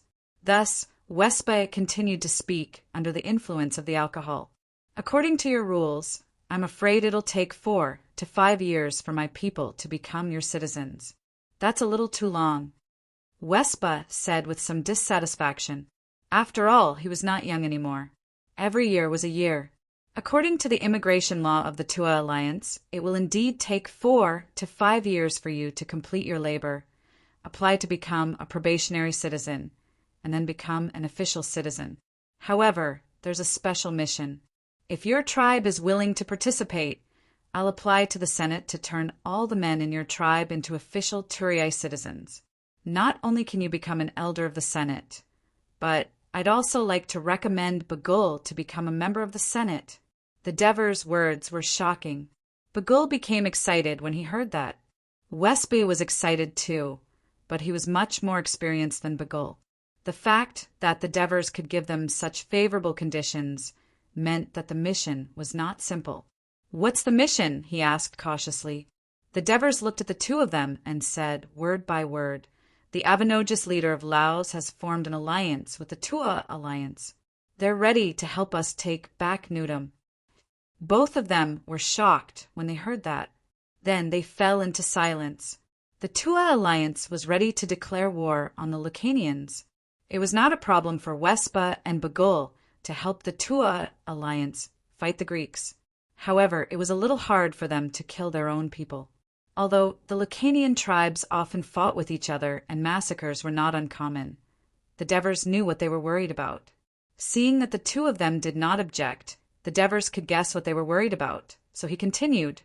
"From now on, the Lucanians under the rule of the Tua Alliance will enjoy the same rights and obligations as citizens of the Alliance, just like the Greeks. You can continue to maintain your cultural traditions and customs. The Alliance will not only not interfere, but will also protect you." Wespa was touched when he heard that. He quickly asked, "We can continue to worship the God we worship." "Not only can you continue to worship, but you can also build altars and temples for your God." I've heard of it. You Lucanians have an important festival called Bullfighting Festival? Bullfighting Festival, a celebration of two bulls fighting each other to celebrate and bless the prosperity of livestock. Bagul interrupted. After joining the Tua alliance, you can continue to hold it. Make it grander, and let us Greeks participate too. The Devers said excitedly. Archon, is what you're saying true? Wespa was visibly moved. I can swear on the name of Hades, the Devers said solemnly with his palms facing the sky. Wespa and Bagul were finally convinced by the Devers' generosity. Since the culture, customs, and religion of the Lucanians would not be changed, it was equivalent to the Tua Alliance's Senate and the Devers becoming the leaders of the Lucanian tribes. If Lucania could be unified, it would reduce the conflicts and killings and give the Lucanians peace. Wespa found an honorable reason for his compromise. After a brief discussion with Bagul, he immediately expressed his willingness to join the Tua Alliance's army and take part in the operation to take Nudum. The next day, the Tua Alliance called for another emergency meeting of the Senate. Since the Turiai Senate's hall had yet to be repaired, the meeting was held in the same location as the last one, in Armendalara for the sake of secrecy. Therefore, Sarikos and the coachman brought the honorable senators to Armendalara early in the morning. There were two topics of discussion in the meeting. One was that the Assists had brought back the treaty signed by Avenogis, and the war against Lucania was about to begin. The other topic was to make Wespa's tribe citizens of the Tua Alliance. Although many foreigners had become citizens or prospective citizens according to the Immigration Act, the most typical example being Marigi, who was sitting in the meeting room, many senators, especially the Turiai senators, found it hard to accept such a large number of Lucanians, who had brought great harm to both Turiai and Armendalara, as citizens of the Tua Alliance. Many of them objected, with Polixus's words being the most unpleasant. He protested loudly. The Archon's actions have severely hurt the feelings of the Amendalarans and Turiai. He wants to turn the civilized city of the Greeks into a barbaric and filthy stronghold of the Lucanians, and turn the people who have just survived the Lucanian war back into their slaves. Even Scambras and Strompoli, who had gradually begun to accept and support the Devers, joined the ranks of the opposition. Antonios, Capys, Alexis, and the others all stood up and supported the Devers' decision. They believed that the Lucanians, like the Greeks, loved life and were civilized and polite. They even built the road and helped the Tua Alliance defeat the Crotone. They truly wanted to serve the alliance. Polixus immediately retorted, "This is just an expedient measure by the cunning Lucanians to regain their freedom. In short, you outsiders will never understand our pain." Polixus's words angered the senators of the mercenary army. The debate in the meeting room became even more intense, to the extent that they were even cursing each other. The rotating chairman, Raphael, rang the bronze bell several times to stop the quarrel, but no one paid any attention to him. The Devers had no choice but to stand up and shout, "Please be quiet! Otherwise, please leave." The meeting room quickly returned to silence. Polixus still wanted to say something, but he saw the Devers' sharp eyes piercing him like knives, and he immediately lowered his head in fear. The Devers looked around at the crowd and said loudly, "Since everyone thinks that forming an alliance with Avenogis and seizing Nudum will be of great benefit to stabilizing the west of the alliance and preventing the Lucanian invasion, then let us temporarily put aside our emotions and other reasons and seriously consider this problem. After seizing Nudum, how are we going to govern it?" The Devers paused for a moment, and without waiting for the others to answer, he continued, "According to what you just said, in order to stabilize Nudum, we can only kill all the Lucanians in the city or turn them all into slaves and migrate to Turiai, and then migrate our people over, right?" This was the traditional practice of the Greeks during the era of colonization, and the senators who opposed before had no objection. First of all, Nudum is a mountain city, and it is located in the mountains. There is not much arable land, so we can only rely on grazing.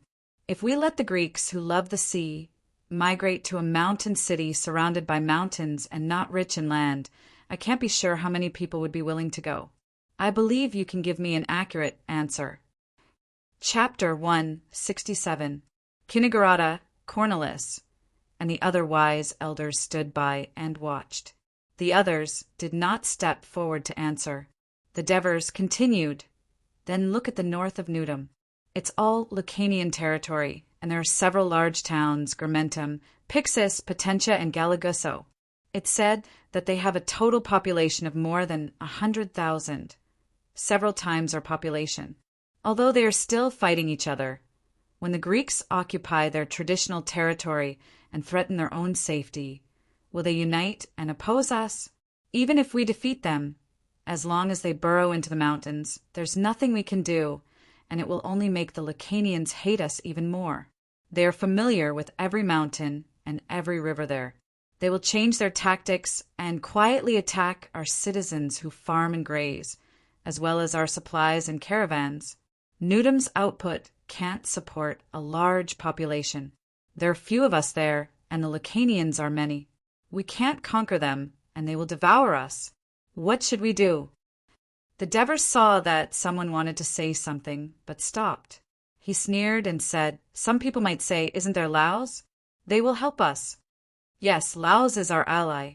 But when we, the leader of the alliance, ask them for military and material support again and again, it might be okay at the beginning.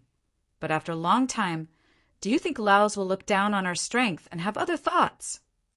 Don't forget that Avenogis is not a pure Greek, and he has never cooperated with the Greeks before. We can't pin our hopes on him to always stick to the alliance. The Devers paused for a moment to give everyone time to think, then continued. Therefore, we can only continue to send food and soldiers from Turii and Amendola to Newdom. Not to mention that the mountain roads are difficult to traverse and the huge consumption of war. Do you think it's meaningful to continuously invest and consume the precious manpower and material resources of the Tuo Alliance on a city that can't get any benefits? Besides, we have a powerful Crotone by our side, ready to take revenge at any time. Then why are we attacking Newdom and provoking the Lucanians? Bucos began to back down after hearing the Devers' words. Everyone here should have a deep impression that the Lucanians have invaded Tali many times, right? Although they suffered a defeat this time, they still have a large population. If we don't attack and weaken them, they will definitely invade us again when they recover their strength. Of course, we hope to keep them out of the Alliance's territory. We don't want the flames of war to spread to our own land and destroy our hard-working farmlands and houses.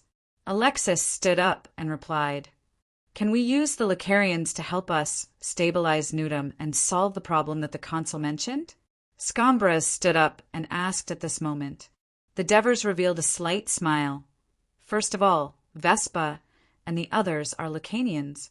After defeating Newdom, it will help us stabilize the mood of the people in the city. There are rich and poor among the Lucanians, and we will capture the stubborn rich and the warriors and make them slaves. We will distribute the cattle and sheep we have captured to the poor, and we will put a mixed band of Greeks and Lucanians in charge of the city. At the same time, there are strong and weak tribes in the Lucanian tribal alliance. Some tribes are like Vespa, unwilling to join the city, but because of the war they wandered around and found it difficult to survive. We can open a market on the border of Newdom and use our pots, iron products, and other goods to attract the poor tribes to come and trade them for cattle, sheep, furs, game, and so on. We can also give them help when necessary. After a long time, they will be happy to be close to us. In this way, we not only promote our trade and solve the problem of food for the soldiers stationed there, but also weaken the Lucanians. You must ask me, why do the Lucanians believe in us Greeks and are willing to get close to us? The Devers said loudly, because Vespa, Bagul, and the others are there, and they are involved in the management of every matter. In the eyes of the Lucanians, Bagul and the others still worship the Lucanian gods, maintain the traditional customs of the Lucanians, and are still true Lucanians. But they are citizens of the Tua Union, wearing gorgeous clothes, drinking good wine, living in comfortable houses. Their way of life will definitely arouse the envy of the Lacanians, and eventually other Lacanians will be willing to join our union. But if we put Bagul and the other Lacanians who have only been in the union for half a year back to the land they are familiar with, what if they betray us? Strone asked. If we give them citizenship, give Vespa, Bagul, and the others the status of Senate senators, we'll treat them like our own people and let them live in a civilization far beyond the reach of the Lacanians. This is a brilliant and glorious culture created by our ancestors, with generations of hard work and wisdom.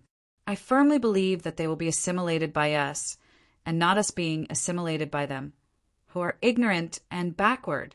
Of course, there is a small possibility of betrayal, but I think this risk is worth taking, because if we fail, we will only lose more than 1,000 slaves and delay the plan to attack Lucania. But if we succeed, we will gain the vast land of Lucania and a population of more than 100,000. With this, do we still have to worry about Crotone?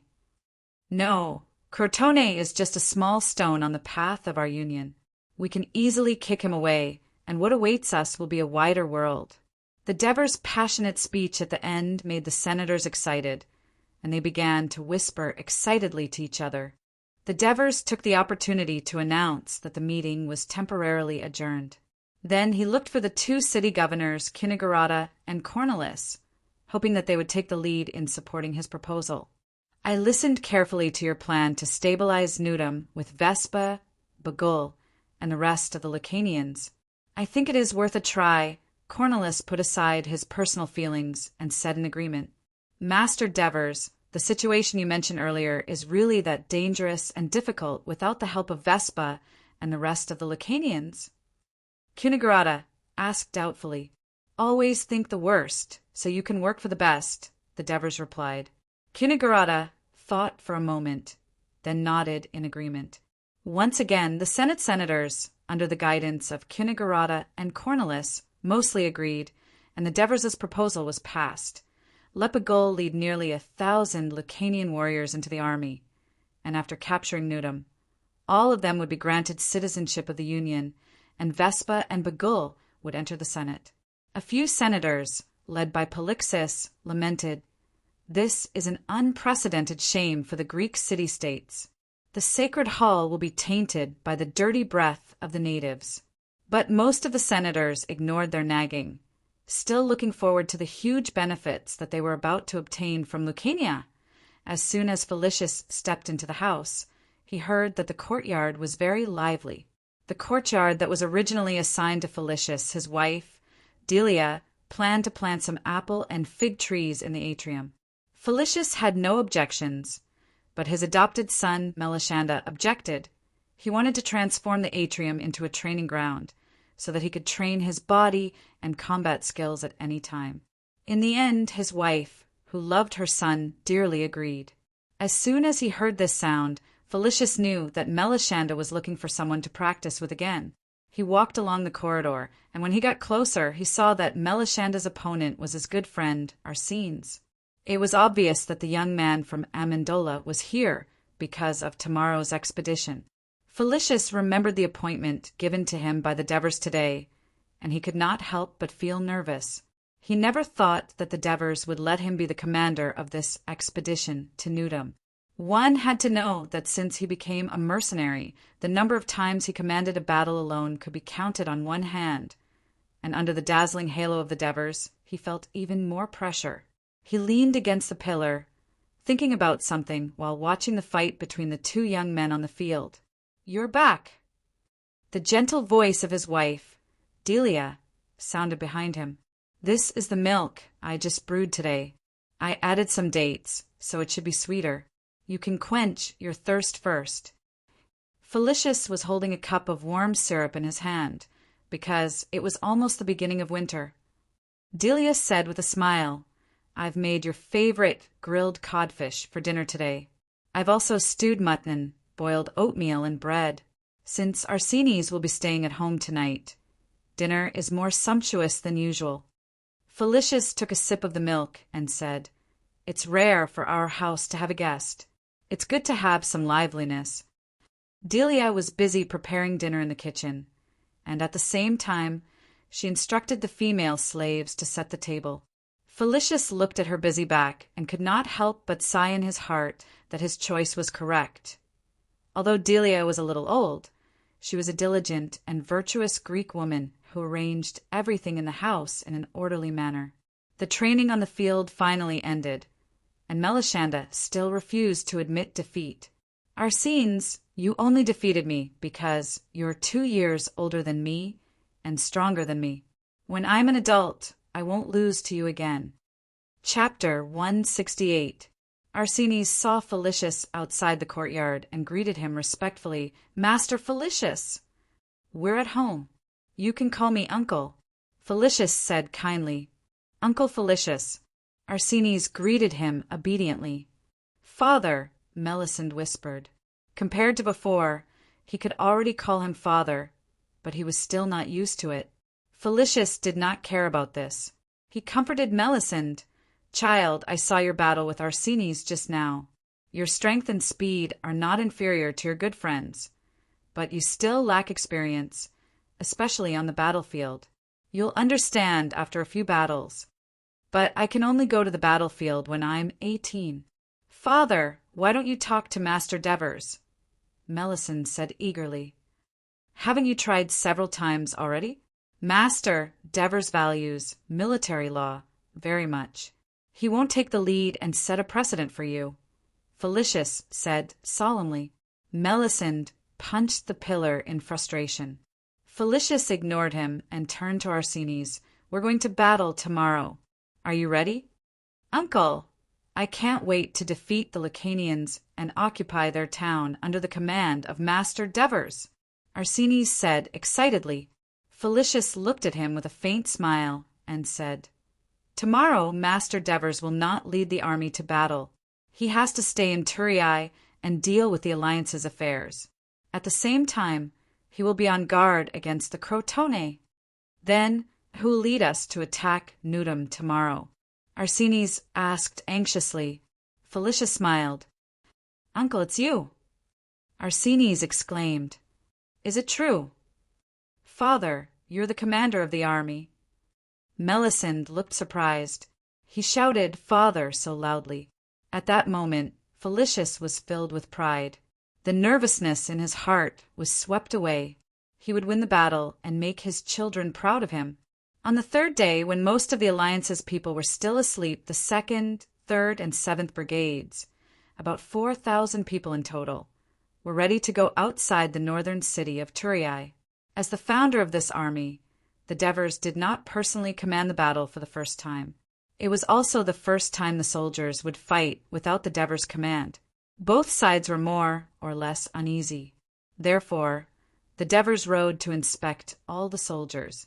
Every time he passed a division, he glanced at the soldiers with trust and told them, "Brothers, I await the news of your victory. When you return, the Arch of Triumph in Thurii should have been built. I will hold a triumphal ceremony for you and make the people of the Alliance proud." Because there was a rule in advance, the soldiers could not cheer loudly, but their morale was high and their fighting spirit had been ignited. The officers of the 1st Brigade also came to see them off. Their way of seeing them off was different from the Devers. They made all kinds of jokes to the officers of Drax, Cesta, Hieronymus, Eptines, and the others. The gist of it was, if it wasn't for our brigade shouldering the heavy responsibility of defending the Alliance, you wouldn't have had the chance to capture Nudum. I heard that there will be a triumphal ceremony for you. Damn it, you're really lucky. If you don't fight this battle well, you'll be letting down the commander and the courtesy of the 1st Brigade. You might as well not come back. There was a strong sense of jealousy in their words, but it also aroused the competitive spirit of Drax, Hieronymus, Eptines, and the other officers. Finally, the Devers came to the front of the Lucaria Brigade. He did not say much. First, he solemnly saluted, then said loudly, "Congratulations, brothers of Lucania! You are about to become citizens of the Tuo Alliance. From today onwards, we are a family." The Lucaria warriors had been playing football with the Alliance soldiers for the past few months. Later on, On the training day, divers even allowed them to stop repairing the road and participate in the military training, so they could perform the Alliance military salute in unison. Seeing this scene, the Devers was very happy. He took a new flag from the guard captain, Marcius, and then raised it high to show it to the Lucaria warriors. It was a beautiful flag. It was also a bronze statue of Grim Reaper and a bright red flag, but the words embroidered on it were different. The red star below represented that the team had participated in the battle against the Crotone and won. Most of the Lucaria soldiers had begun to learn to speak Greek, but they could not read Greek yet. However, this flag that belonged to them was no different from other flags, and it made them happy. And Bagul saw the words on the flag. 4th Brigade of the 1st Legion. They were really a family. Bagul took the flag excitedly and said, "Rest assured, Legion Commander. The 4th Brigade will complete the mission successfully and guide the Lucanians to join our alliance." Good. The Devers turned his anticipation into a fist and hammered Bagul's chest. After leaving the team, the Devers went to the commander of this military operation, Felicius. "Everything is in your hands." Felicius suppressed the nervousness in his heart and responded with a strong military salute. "Rest assured, Legion Commander." "Let's go." The Devers nodded. Under the guidance of the Hades Legion's flag, the team quietly moved west. The Devers stared at the team that was moving forward like a long dragon and stood there for a long time. Some of the citizens and slaves who had woken up early to farm in the western part of Turiai were so surprised that they forgot to work when they saw the Alliance army advancing on the road beside the fields. Of course, the Tua Alliance's military operation did not escape the eyes of those who were observant. Since Crotone had suffered a great loss due to Amandalara's sneak attack, they sent a few landless citizens to infiltrate the port of Turiai to gather intelligence in order to keep track of the Tua Alliance's movements. Tratus was one of them. 2 days ago, the elders of the Tua Alliance frequently went to Amandalara for meetings, which caught his attention. His intuition told him that something big was happening in the Tua Alliance, so he paid close attention to the city of Turiai. Coincidentally, he discovered that the Turiai army was moving out today. He crouched in the bushes and confirmed the approximate number of troops before pretending to be leisurely and slowly walking toward the port. What he did not know was that someone was watching him not far behind. Of course, he did not know that his decision to sow discord between the Turiai, Amandalara, and former mercenaries in the Tua Alliance had alerted the Devers and exposed himself. "Big brother, this man is gathering important information about our alliance. We should go and capture him immediately, lest he divulge the fact that we are sending troops to war." "No, brother, the assists told us to not alarm them first. We should go and tell the assists first." When the two of them rushed back to the city and arrived at the assists' residence, they were told by the slave who opened the door that the assists was not there. He was once again the adjutant of the 4th Brigade and was already on the expedition. The two of them were stunned. The person in charge of them was not here. What should they do? At that moment, the slave of the assists asked, "Is there someone among you called Aristyres?" "That's me," one of them replied. The slave looked at him curiously and said, "The goddess of fortune has favored you. Master wants you to see the Devers directly if you need anything." The two of them were very excited. Without hesitation, they went to the Devers' residence and were easily received by the Devers. After listening to the two's report, the Devers were not surprised. Instead, they looked at them with interest. The short one looked a little nervous and a little anxious, while the tall and skinny one was much calmer. The Devers were looking at him, and he was also looking at the Devers. "Do you know why I didn't capture this spy from the Crotone?" the Devers suddenly asked. The short one did not know what to say, but the tall and skinny one said calmly, "I believe that the Lord must have his own plan. This spy may be of some use, and the Lord is not afraid that the Crotone will know that we are sending troops." The Devers' eyes lit up. He looked at him and said, "Your name is Aristyres?" "Yes, Lord." The tall and skinny one nodded. The Devers turned to the other person. "Your name is Anthroporus?" Yes, yes, Anthroporus is me. The short one replied excitedly, Thank you very much for your efforts for the city. The assists once introduced you to me in detail. He said, You are brothers from Cadani of Sicily. You have now applied to become a probationary citizen of the Tua Alliance. The assists also specifically mentioned you, Aristyras. He said that you used your wisdom to quickly find the spy from the Crotone. You did a good job. The Devers praised. Hearing the praises from the lifetime consul of the Tua Alliance, military genius, and God-favored Devers, even the calm Aristyras showed a hint of pride. You are well educated? The Devers asked again. Yes. Our family in Cadani was relatively wealthy. When we were young, our parents hired private tutors for us. Aristyra's calm words were mixed with some pain. Not only did the evil Dionysius attack Cadani, but he also enslaved most of the people who did not escape. A small portion was forcibly moved to Syracuse City, allowing the bandits in Syracuse to occupy our land. Anthroporus said angrily, Chapter 169. Of course. Otherwise, we wouldn't have found him so easily, Anthroporus answered first. Aristyras, on the other hand, was thinking about the meaning of Devers's words. Devers glanced at him and said seriously, This Crotone man is just not good enough. A good spy can not only collect information accurately and in time, but also distinguish the authenticity of the information. In times of war, they can create chaos within the enemy, alienate the enemy, undermine unity, destroy the enemy's walls, shipyards, arsenals, and other valuable facilities, and provide the greatest help for the city-state to win a head-on battle. They will be the secret soldiers of our Tua Alliance. Seeing the two of them in deep thought, Devers said in a deep voice, Aristyras, are you willing to be in charge of such an organization for me, collect information, and cultivate such an outstanding secret team to help the Alliance? The sudden invitation surprised the two of them. Anthroporus elbowed his brother excitedly, and Aristyras was also a little excited, but he could still keep calm. He said hesitantly, But assists? Devers nodded secretly.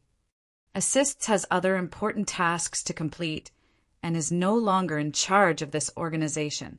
I'm willing to work for you, sir. Aristyras replied straightforwardly. Half a day later, Crotone's chief general, Myron, received information from a spy. Early in the morning, about 4,000 troops of the Tua Alliance left the city of Thurii and marched west. Myron fell into deep thought. From the location of Thurii, there was only one force heading west, the Lucanians. Was the Thurii going to war with the Lucanians again? Was it Laos or Nudum? Myron suddenly became a little excited. Because Lucania municipality was far away from Crotone, and there were several forces in between, he did not know much about them and had little contact with them. However, the Lucanians were a powerful indigenous force that even the rich and powerful Greek city-state alliance in the north, the Campanian alliance, did not dare to provoke.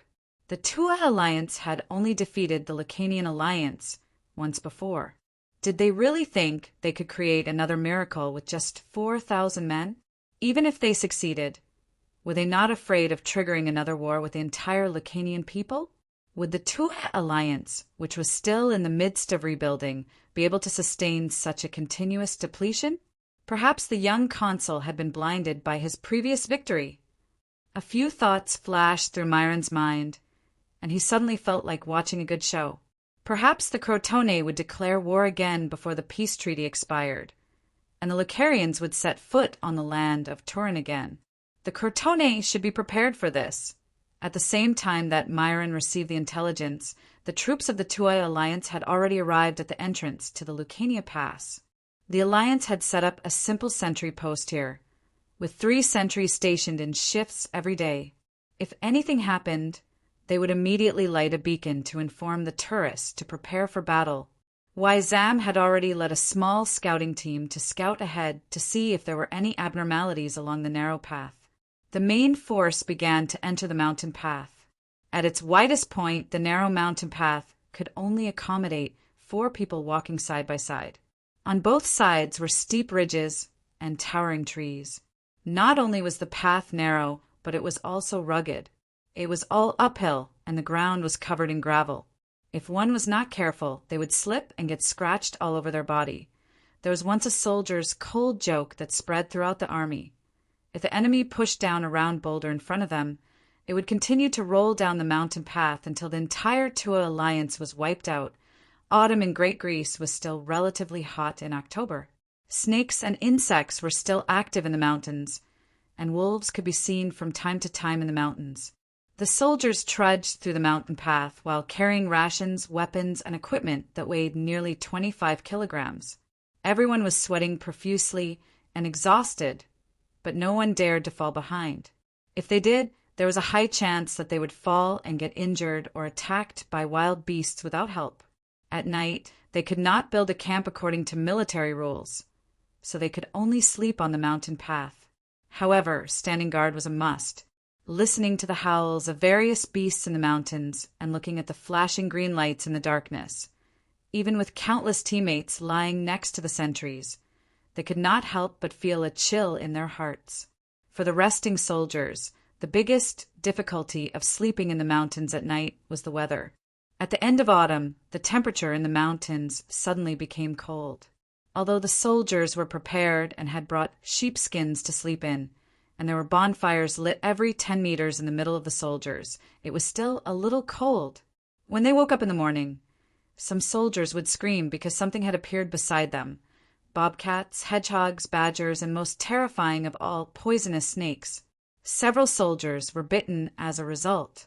Most of the soldiers only had one thought in their minds: get out of the mountain path quickly and capture Nudum.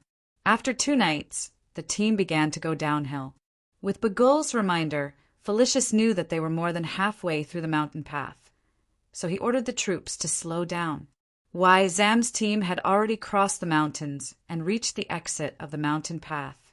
He let most of his men continue to monitor the peripheral movements and protect the expedition troops, while he took advantage of the night to avoid the detection of the mountain path checkpoints and rushed to Laos overnight to inform Avenogis. The great leader of the city of Laos, Tula, was in a good mood these days because Avenogis had finally agreed to move his people to Nudum, and he had been preparing for the move for the past few days. Early the next morning, he received a report from his men that Avenogis was preparing to move his people to Nudum in batches, and now the first batch of pack caravans had left the city and were heading to Nudum. Tula laughed out loud. "Avenogis, Avenogis! Aren't you usually a very smart person? How can you be so stupid at this time? If your entire tribe left together, Lamu and the others wouldn't dare to forcefully divide and devour your tribe. If you go in batches, wouldn't it be just right for them to swallow you up?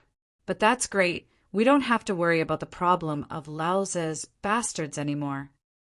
Thinking of the days he endured because he was afraid that Avenogis would cause a riot a few days ago, Tula let out a long sigh of relief. The days of fear were finally over. Feeling much more relaxed, he immediately asked his servant to bring over a beautiful Greek slave girl that his men had offered a few days ago, and he had a good time. Arabuma led the pack to the exit of the narrow road. There was originally no sentry post here, but last year the tourist army invaded Laos. Although the Lacanians won in the end, it made the Lacanians feel the need to set up a sentry post. This exit was located between Laos and Nudum. Since Laos was affiliated to Nudum, this sentry post was under Nudum's control. As a result, it became a place where Nudum's warriors blackmailed merchants from Laos who went to Nudum to do business. In the morning, when the sentries saw the huge pack coming from the south, their first thought was to get more money, even if the pack belonged to the famous leader of Laos, Avenogis. Leading the pack, Arabuma agreed to the sentries' unreasonable demand for money. After leading the pack into the sentry post, he suddenly launched an attack and easily took care of the 10 greedy Nudum warriors. Then, Zam, who was hiding in the pack, immediately ran into the narrow road. An hour later, the Tua Alliance army immediately rushed out to meet up with Arabuma. Among them, the 4th group, the Lucanian group, took off their armor and weapons, stuffed them into the pack wagons, then changed into the tattered leather robes that they had prepared beforehand, and scattered into the camel team, while the other 3 groups followed far behind. When Arabuma saw Bagul coming up, he was still a little stunned. I heard Wizam say that the Tua alliance has an army made up of Lucanians, but I didn't expect there to be so many of them. He spoke in Lucanian. Bagul grinned and said in Greek, Asanu bless us with a smooth cooperation. Oh, smooth. Arabuma was still in a daze when he was embraced by Bagul. The man sent by Tula to follow the pack to see if Arabuma had successfully entered Nudum was suspicious when he saw the pack stop at the sentry post for a long time. When he saw countless Greeks in armor appear, he was instantly shocked. Avenogis has betrayed us. He's colluding with the Greeks. He immediately returned to Laos like a frightened rabbit. However, Avenogis, who knew Tula very well, was already prepared. Before Tula's man could return to Laos, Avenogis' bodyguards, who were hiding on both sides of the road and monitoring the situation, swarmed and captured him. Monet heard a report from his man. There's dust flying in the south. I'm afraid a large army is coming. Then it must be Avenogis with his people. He immediately made a judgment. In the past few days, Avenogis had sent people to inform them that they were ready to move. He had also sent his younger brother, Arabuma, to Nudum several times to repeatedly confirm the place where his people would live, graze, and work, and made many requests. Not only did the whole city know about it, but it also gave Lamu and the other leaders a headache. However, since Avenogis was so serious, it was obvious that he could not resist the pressure of the 2 cities and was finally moving. In the end, after a discussion, the leaders of Nudum decided to agree to Avenogis' request first. Once they entered Nudum, it would no longer be up to him to decide. Now, everyone was in urgent need of warriors and strong labor, and they all had their eyes on Avenogis' tribe, which was a big fat piece of meat. Chapter 170. Soon, when the group arrived at the city, a man walked out of the group and came to the city gate. He shouted, "Open the gate! Open the gate!" Monet recognized that it was Arabuma. He quickly poked his head out from behind the wooden wall. "Leader Arabuma, why don't I see Leader Arabuma?" "My brother wants me to settle the elderly, women, and children down before he can come over." "Damn, that Laos bastard, he's quite cautious." Monet cursed in his heart. He then smiled and said, "Let your people camp outside first. I'll go inform Leader Ram." "What? You want us to camp in the wild?" Arabuma roared angrily. "We've been walking for half a day. The elderly and children can't take it anymore. Let us go in and rest." "Leader Arabuma, there are too many of you. If all of you come in at once, the order of the city will be disrupted. Please wait for a while." Monet cursed in his heart, but he patiently persuaded. "What? We have more people. Didn't you ask us to move here? Now you think we have too many people? Good, good. This is how Nudum treats us." Arabuma cursed. He then turned around and shouted to the others, "Come, let's go back." Monet panicked when he heard that. It was not easy for the leaders to get Arabuma's tribe to move here. If they went back because of him, his good days would probably be over. "Wait, Leader Arabuma. I'll open the gate and let you in immediately, but please maintain order. Don't make it too chaotic." Monet hurriedly shouted. Arabuma immediately turned around and smiled. "Okay, thank you for taking care of our tribe. I'll give you 5 sheep as a thank you gift." The Lucanians were very direct with their bribes. Monet had no more worries. He shouted, "Open the gate!" At the same time, he told his men, "Inform Leader Ram immediately. Tell him that Arabuma has brought his people here." Then Monet brought his men to the city gate to receive Arabuma's gift. Arabuma asked his men to drive away the cattle and sheep to prevent them from blocking the city gate. Then he really asked his men to catch 5 sheep and give them to Monet. Monet expressed his gratitude repeatedly. "Captain, do you want to slaughter one and let us have a good meal?" The subordinate said enviously. "Don't worry, I won't leave you out. Help me take these sheep home first." Hegemon kicked his subordinate and scolded. Arabuma's carts were pushed and pulled by the slaves as they passed through the city gate in an orderly manner and entered Nudum. There were also slaves carrying heavy loads among the carts. Monet looked at the gate and felt that something was wrong. He subconsciously asked Arnobiumes, "Why do you have so many Lucanian slaves?" With a strange smile on his face, Arabuma pulled out his dagger and thrust it forward. It happened so suddenly that Monet had no time to dodge. He could only watch as the cold tip of the sword pierced into his chest. "Do it!" Arabuma shouted as he swung his short sword at the other guards beside Monet. The slaves immediately threw away the weights on their bodies and quickly drew their weapons from the carts. "Murder! The people of Laos are rioting." The people of Nudum who were watching from the sidelines screamed and fled when they saw this scene. Bagul, who was at the forefront of the carts, ordered Lazarou to lead some soldiers to the wooden ladders on both sides to kill the few sentries on the city wall and take control of the city gate. He and the assists quickly gathered the other warriors of the 4th Brigade and attacked under Arabuma's lead. The other brigades who received the news of the attack immediately marched toward the city of Nudum. Lamu received a report from his subordinates that the Avinages had moved their people here first. He could not help but be overjoyed, but he did not dare to make decisions on his own. He had to call the other chiefs to discuss how to divide the Avinages tribe. After all, he was the weakest among the chiefs.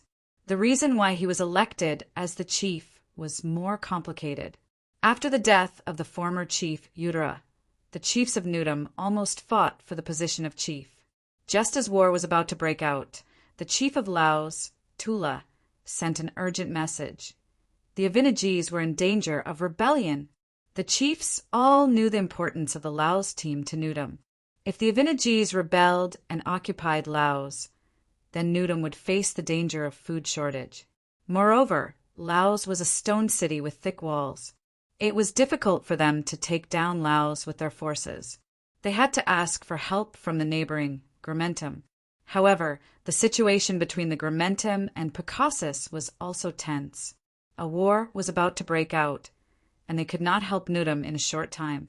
In the face of crisis, and with the mediation of the priests, they finally reached an agreement. To balance the situation, they chose Lamu, who was the weakest and did not participate in the fight for the position of chief in the first place. So the new chief had to rely on them. Great leader Ram finally waited until all the tribe leaders had gathered and were ready to start the discussion. Suddenly, one of his subordinates rushed in. "Oh no, great leader! Oh no! The enemy has entered the city." The chiefs all stood up in shock. "What's going on? Where did the enemy come from?" One of the chiefs asked.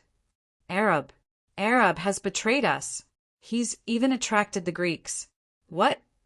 The panicked leaders knocked over the tables and chairs and ran out one by one. "How many enemies are there?" Lamu asked. "There are enemies everywhere, too many to count. They've already killed their way through the wolf community." The wolf tribe was the strongest tribe in the city, but it had been taken over. Lamu slumped into a wooden chair and mumbled to himself. "It's over, it's over!" Under the swift and fierce attacks of the Tua alliance, the scattered Nudum warriors were forced to retreat to the sacred forest. This was the place where Nudum offered sacrifices to their gods. The Tua alliance soldiers surrounded them. With Bagul's reminder, Felicius did not order an attack, but called for surrender instead.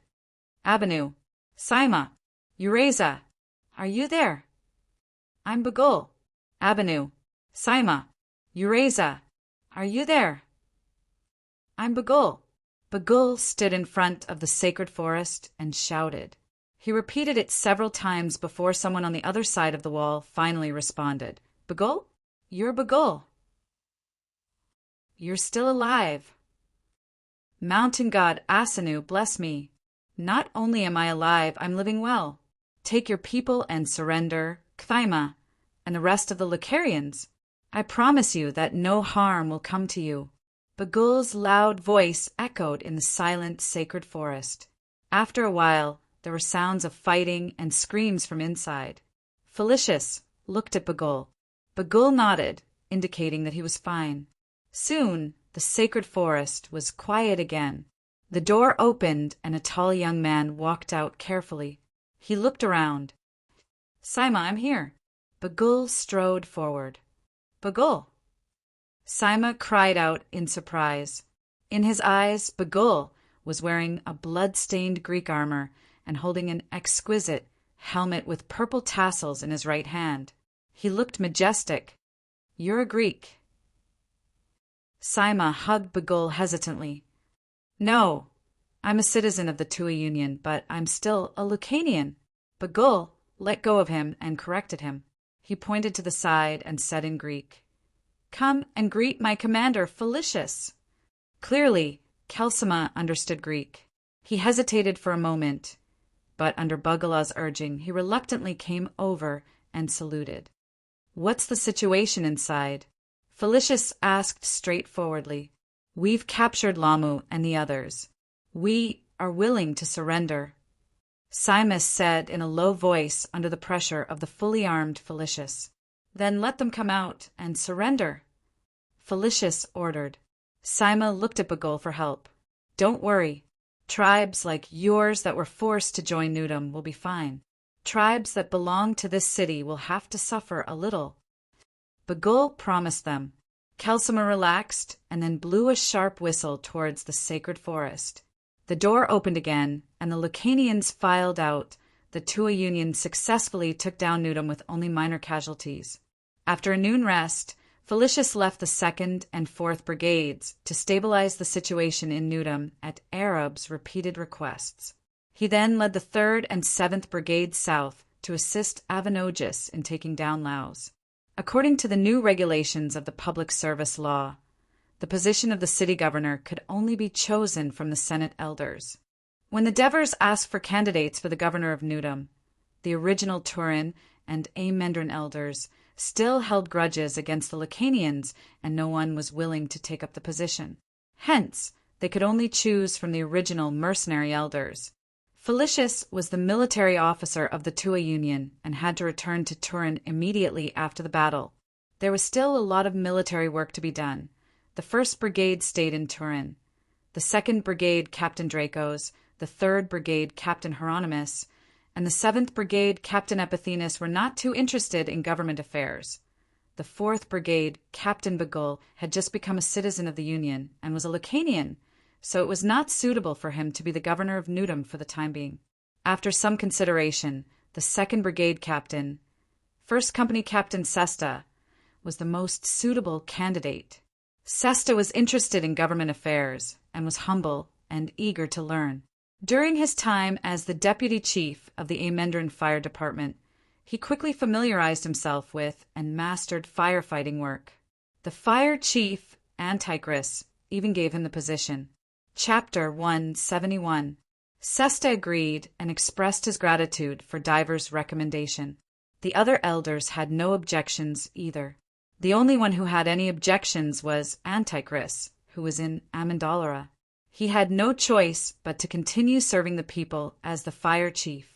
At the same time, the Devers also made Assist Sesta's clerk to assist Sesta in handling the affairs of Nudum and implementing policies against the Lucanians. In addition, they made Bagul Nudum's special inspector to deal with all kinds of disputes and conflicts in the city, coordinate the relationship between the Lucanians and the Greeks, and so on. After taking over Nudum, the first thing Sesta did was to screen the captives. He imprisoned the real Nudum people and their subordinates and families, while persuading the small tribes that were forced to join Nudum to surrender. He gave this task to Bagul. The second thing he did was to release the slaves. There were slaves in Nudum, and there were many of them. There were two main sources. One was the Greeks, who were plundered by the Lucanians. Most of them were Turii. As Nudum was close to the Turii, they would come east to harass them every year. Especially after defeating the Turii army last year, they followed the Lucarian coalition army deep into the Sabari plain and captured many Turii people. The second was the Lucarians, mainly the tribes who were defeated by the coalition army led by Grimentum and were unwilling to submit to Nudum. These Lucanian slaves were handed over to Bagul and assists to deal with. These Greek slaves were summoned by Sesta outside the city gate. Looking at these once well-fed but now skinny Greeks, even the women were naked, and all of them looked dazed. Sesta was touched. He said emotionally, "Greeks, you have suffered. Today, Hades has sent us, the Tua Alliance, to rescue you and take revenge for you." After saying that, most of the slaves burst into tears. At Sesta's order, the soldiers pushed Ramu and the nearly 700 naked captives into the room. They were then given spears and sabers to the Greek slaves. Sesta said loudly, "You can take revenge for those who bullied you." Assis saw that something was wrong and quickly stopped Sesta. "Sir, you can't do that. You're violating the Senate's order." "So what?" Sesta pointed at the Greek slaves and said angrily, "Look at them. Any Greek who saw this would choose to do what I did." When the Archon slaughtered General Crotone in Turin, he told the Greeks that the Tua alliance was not to be trifled with. "Today, I will let the Lucanians know that the Greeks are not to be messed with." While he was speaking, a Greek slave who could not control his hatred howled and rushed forward with a spear in both hands, stabbing a captive to the ground. With this as an example, the other slaves also rushed forward to assassinate the captives. The captives screamed in fear, knowing that a disaster was coming, and began to try to resist. The soldiers who surrounded them knocked them down with their round shields to stifle their attempts. Then they let the slaves slaughter them. The killing continued until the end, but it did not continue because the remaining captives were desperately protected by the Greek female slaves. Sesta was puzzled. Assists quickly went forward to ask about the situation. When he returned, he told Sesta with a sorrowful expression, "These women either gave birth after being raped by these captives, or they are still pregnant. Poor Greek women. It's all because the Greek men are useless and can't protect them that they fall into such a miserable situation. Sir, do you still want to continue killing?" "Damn Lucanians!" Sesta cursed, then raised his hand and said coldly, "Stop!" After the order was given, there were still slaves who were unwilling to give up and brandish their spears, threatening the female slaves who were standing in front of the Lucanians to leave. The soldiers immediately went forward to disarm them. Sesta took a few steps forward, stepped on a corpse, and shouted to the Greek slaves, "Listen up! The new law passed by the Tua Alliance states that any slave who was previously a citizen of Turin or a slave of Amendolara, because in the Greek city-states the women of the city-state could not become citizens, but she belonged to the people of the city-state, will automatically become a citizen of the Tua Alliance and a member of the Tua Alliance. If a slave who is not a Turin or an Amendolara is willing to stay in the Tua Alliance, you can apply to become a Tua Alliance citizen after 2 years. After 3 years, if you meet the requirements, you can become an official citizen. Do you want to stay in Nudum or go back to Turin to live?" Most of the male slaves said they wanted to go back to Turin, but most of the women were hesitant, because the Greek city-states of this era had very strict requirements for women's chastity. Not only before marriage, but especially after marriage, housewives could only stay in the house and could not go out in public. They had to be as diligent and frugal as bees in managing the household. Even the design of the house took into account the possibility of the wife having an affair. Therefore, the bedroom of the traditional Greek couple was on the 2nd floor, and the only opening of the staircase was at the door of the living room, so that the master and the slaves could see the housewife going in and out. To prevent husbands who got tired of their wives and stayed in the brothel for a long time, causing the resentment of the wives who stayed in the boudoir alone, some city-states even stipulated the number of times a citizen could have sex. For example, Solon of Athens had initiated the law of Athens, which stipulated that having sex 3 times a month is enough care for a chaste citizen's wife. Now, a large number of Greek women who had been slaves for a long time had given birth, and some were pregnant. How would they be treated by their families and the outside world when they returned to Turin? None of the female slaves dared to think about it or face it at this moment. The assist stood up and said loudly, "The Tua Alliance's lifetime governor, Lord Devers, has proposed and passed a law in the Senate. Any Lucanian who marries a Tua Alliance woman will automatically become a Tua Alliance citizen. After 2 years, he will become an official citizen and enjoy the right to the Alliance's allotment of land and 2 years of tax exemption. Any Greek man who marries a Lucanian woman in the Tua Alliance and is willing to become a Tua Alliance citizen will automatically obtain the status of a Tua Alliance citizen. After 2 years, he will become an official citizen and enjoy the right to the Alliance's allotment of land and 2 years of tax exemption." Is this true? The female slaves could not believe their ears. One of them mustered up the courage to ask, "Of course it's true.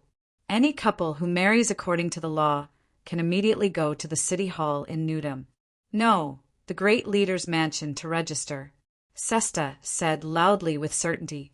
The Greek female slaves were like rain after a long drought. They were so excited that they shed tears. They knew that as long as this law was in place, as long as Nudum remained in the hands of the Tua Alliance, they could live proudly on this land. Lord Consul Devers was really a good person who cared for them. The Greek male slaves who were not originally Turii citizens hesitated for a moment before making a decision.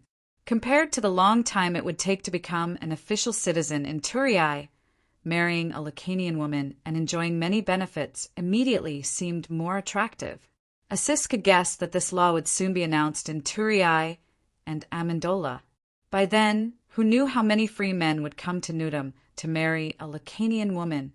He looked at the corpses piled up into a hill and the blood flowing like a river at the execution ground. At least the large number of widows in Nudum would have someone to take care of them. The bloody scene Sesta created outside the city gate shocked all the Lucanians in the city. The families who lost their loved ones cried in fear. Even in the evening, when Bagul invited Saima, Uraza, and the other Lucanians they knew, they were still trembling with fear. "Sit down. Sit down. We're all old friends, so sit down." Bagul subconsciously imitated the Devers' expression and tone when they served him, but the guests did not seem to be relaxed. "Saima, why haven't I seen Abanu?" Bagul glanced at the crowd and asked. "Abanu, he had a quarrel with Yudral's son, Tamalu, and was killed by them."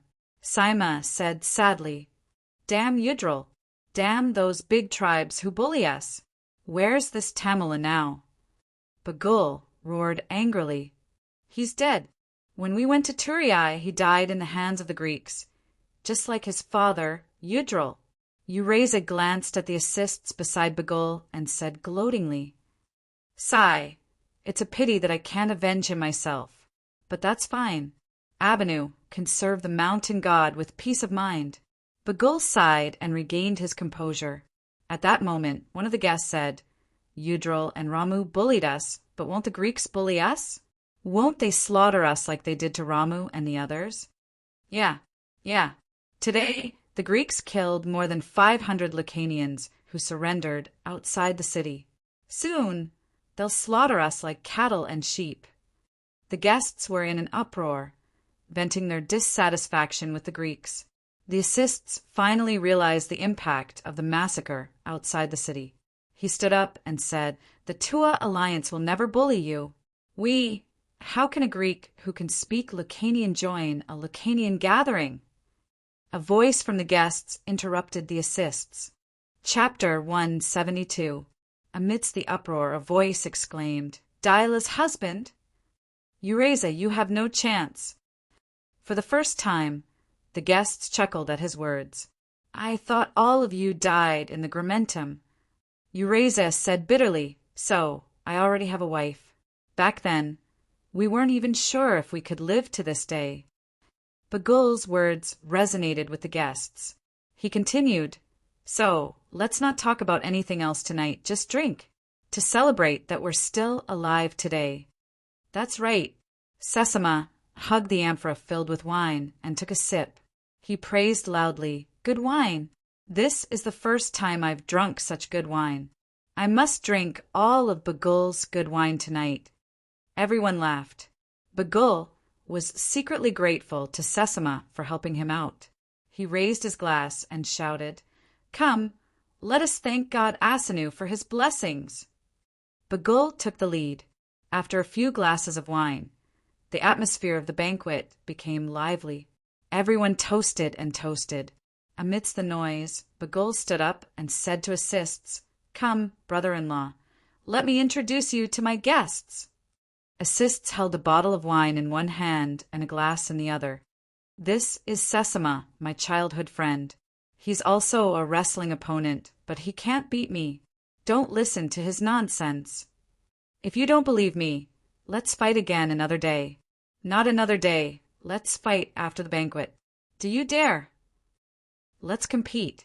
"Do you think I'm afraid of you?" Bagul readily agreed. Hearing that there would be wrestling later, the other guests also cheered excitedly. Assistants bowed to Sesama according to the Lacanian etiquette, clinked his glass and downed the wine. "Okay," someone shouted. Clearly, Assistants was using the Lacanian etiquette and straightforwardness as a Greek to attract the guests' attention. "This is Eureza, my good friend and once Tina's admirer. Nice to meet you." Assistants clinked glasses and said, "Don't worry, Tina is living a good life. I will always treat her well." Eureza glared at the assistants and spat out, "I want to wrestle with you later. Do you dare?" "Sure," Assistants answered straightforwardly. He raised his glass and drained it in one gulp. "All right." The guests cried out at the sight of something to see, and began to find the Greek very agreeable. "This is Uncle Hegemon. He used to bring us fishing when we were young. His fishing skills are the best in all of Lucaria." After walking around and finishing a can of wine, Assistants felt like he was floating. However, the guests were no longer looking at him with caution. "Brother-in-law, you have to know." Bagul, who returned to his seat, said to the assistants in a serious tone, "In the past, we were small tribes living in the forest between the upper reaches of the Ra River and the upper reaches of the Agri River. We often interacted with each other, and we often joined forces to fight against foreign enemies. However, after the Gramentum and Nudum formed an alliance, we were powerless to fight against their powerful strength. Some were forced to join the Gramentum. Some, like Sesama and Eureza, were forced to join Nudum, and some escaped from the deep mountains like us. I didn't expect that we would be able to meet again." Bagul said emotionally, "If my father knew, he would not be able to sleep at night." Bagul's words touched the memories of the guests, and most of them sighed. At this time, Bagul patted the assistants on the shoulder and said loudly, "My brother-in-law has another identity. He is the personal attendant of the Archon Devers of the Tua Alliance. This time, he was sent by Lord Devers to help govern Nudum." As soon as this was said, the guests gasped. "Devers?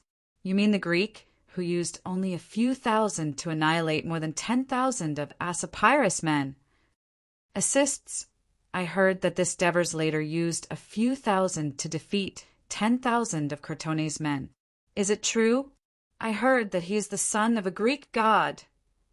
No wonder the guests were so surprised.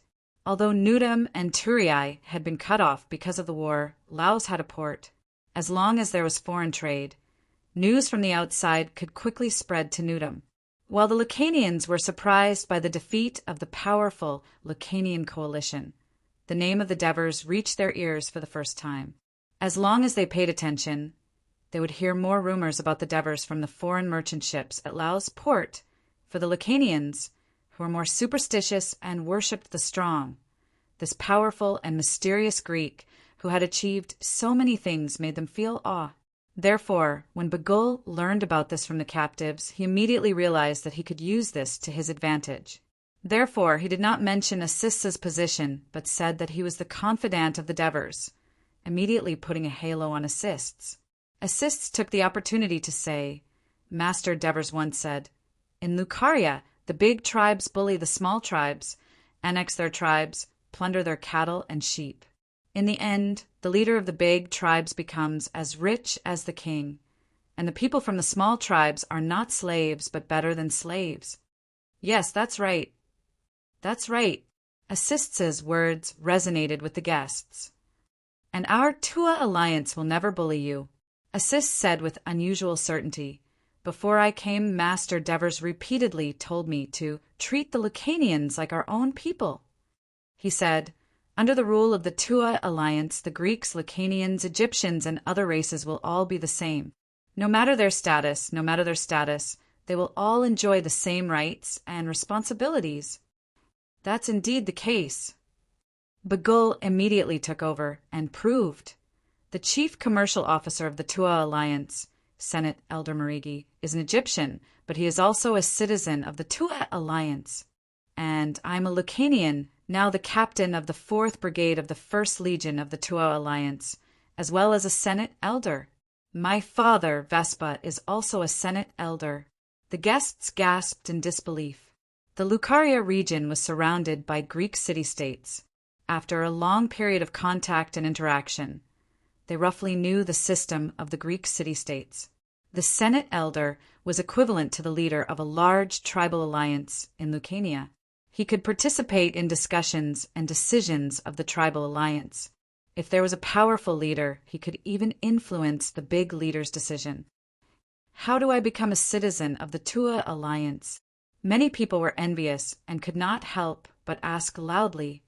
As long as you're willing to join the Tua alliance, you can now become a probationary citizen of the Tua alliance. As long as you abide by the laws of the alliance and perform well, you can become an official citizen after 5 years.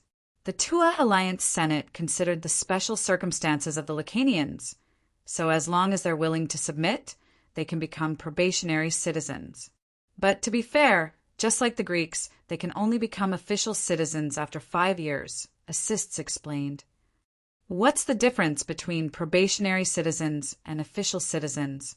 Some of the more observant people noticed the difference between the two terms. Probationary citizens don't enjoy some of the rights of official citizens, such as the allocation of land by the alliance, being able to hold public office, and so on. However, probationary citizens enjoy the protection of the alliance and can receive assistance from the alliance. For example, after you become a probationary citizen, if you're willing to farm, the alliance will rent land in Nayutam for you to farm. The tax rate is only 5%. This is a new policy to encourage probationary citizens to move to Nayutam.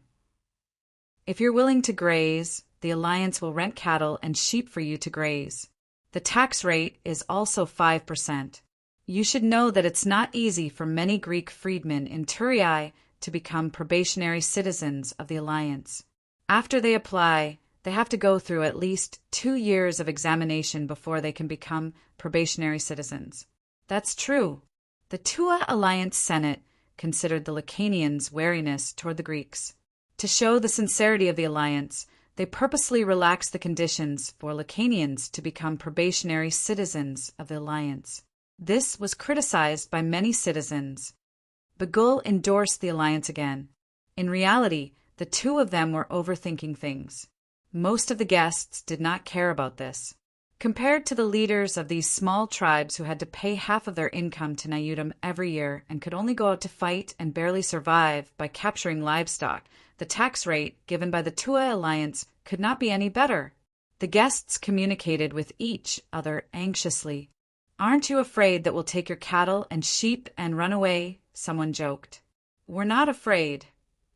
The assist said confidently. We've identified someone who's not suitable to become a citizen of the alliance with just a few cattle and sheep. And where can the people who steal the cattle and sheep go? Run to another Lucanian tribe, have their cattle and sheep taken away, and continue to be bullied by a strange leader? Or go to another Greek city-state and become a slave? Or wander alone in the wild until they freeze to death, die of illness, or starve to death? Instead of that, it's better to stay in a friendly and peaceful alliance. Isn't it better to live a stable life? The alliance respects the culture and customs of the Lucanians and allows you to have your own temple worship freely, and have your own customs and festivals, as long as you don't violate the alliance's laws and disturb public order." After hearing this, every guest fell into deep thought. At this moment, someone shouted, "How can one become an elder of the Tua Alliance Senate?" Chapter 173. I led my people to build a new road and a residential area for the Tua Alliance. I even led my people in the battle against the Crotone. Now I've taken Newton. I've made all these contributions, and that's why I've become an elder of the Senate. Bagul said proudly, "My father didn't do anything else." But there had never been a Lucanian who joined a Greek city-state before.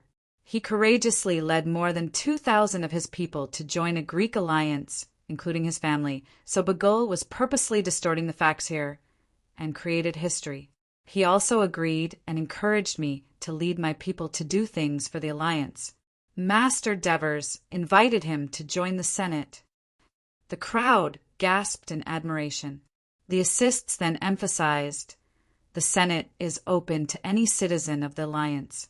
As long as you contribute enough to the alliance, the Senate will take you in." Hegemon nodded as if he understood something. But what if the Gramentum, Pixis, or even Potentia from the north attack Nudum? Someone asked worriedly. "I believe you all know that the Gramentum and Picassus are fighting each other. They won't be able to take care of us for the time being. Besides, even if they attack, we won't be afraid. We have Master Devers with us," the assist said loudly. His words were worth thousands of words, instantly relieving everyone's worries. "I'm willing to join the Tua Alliance with my people." Cursima stood up. "Me too." Eurasa stood up as well. "I can't let Vespa be the only one in the Senate." Hegemon stood up as well. Seeing that almost all the guests were willing to join the alliance and become probationary citizens, Bagul and the assists looked at each other and smiled.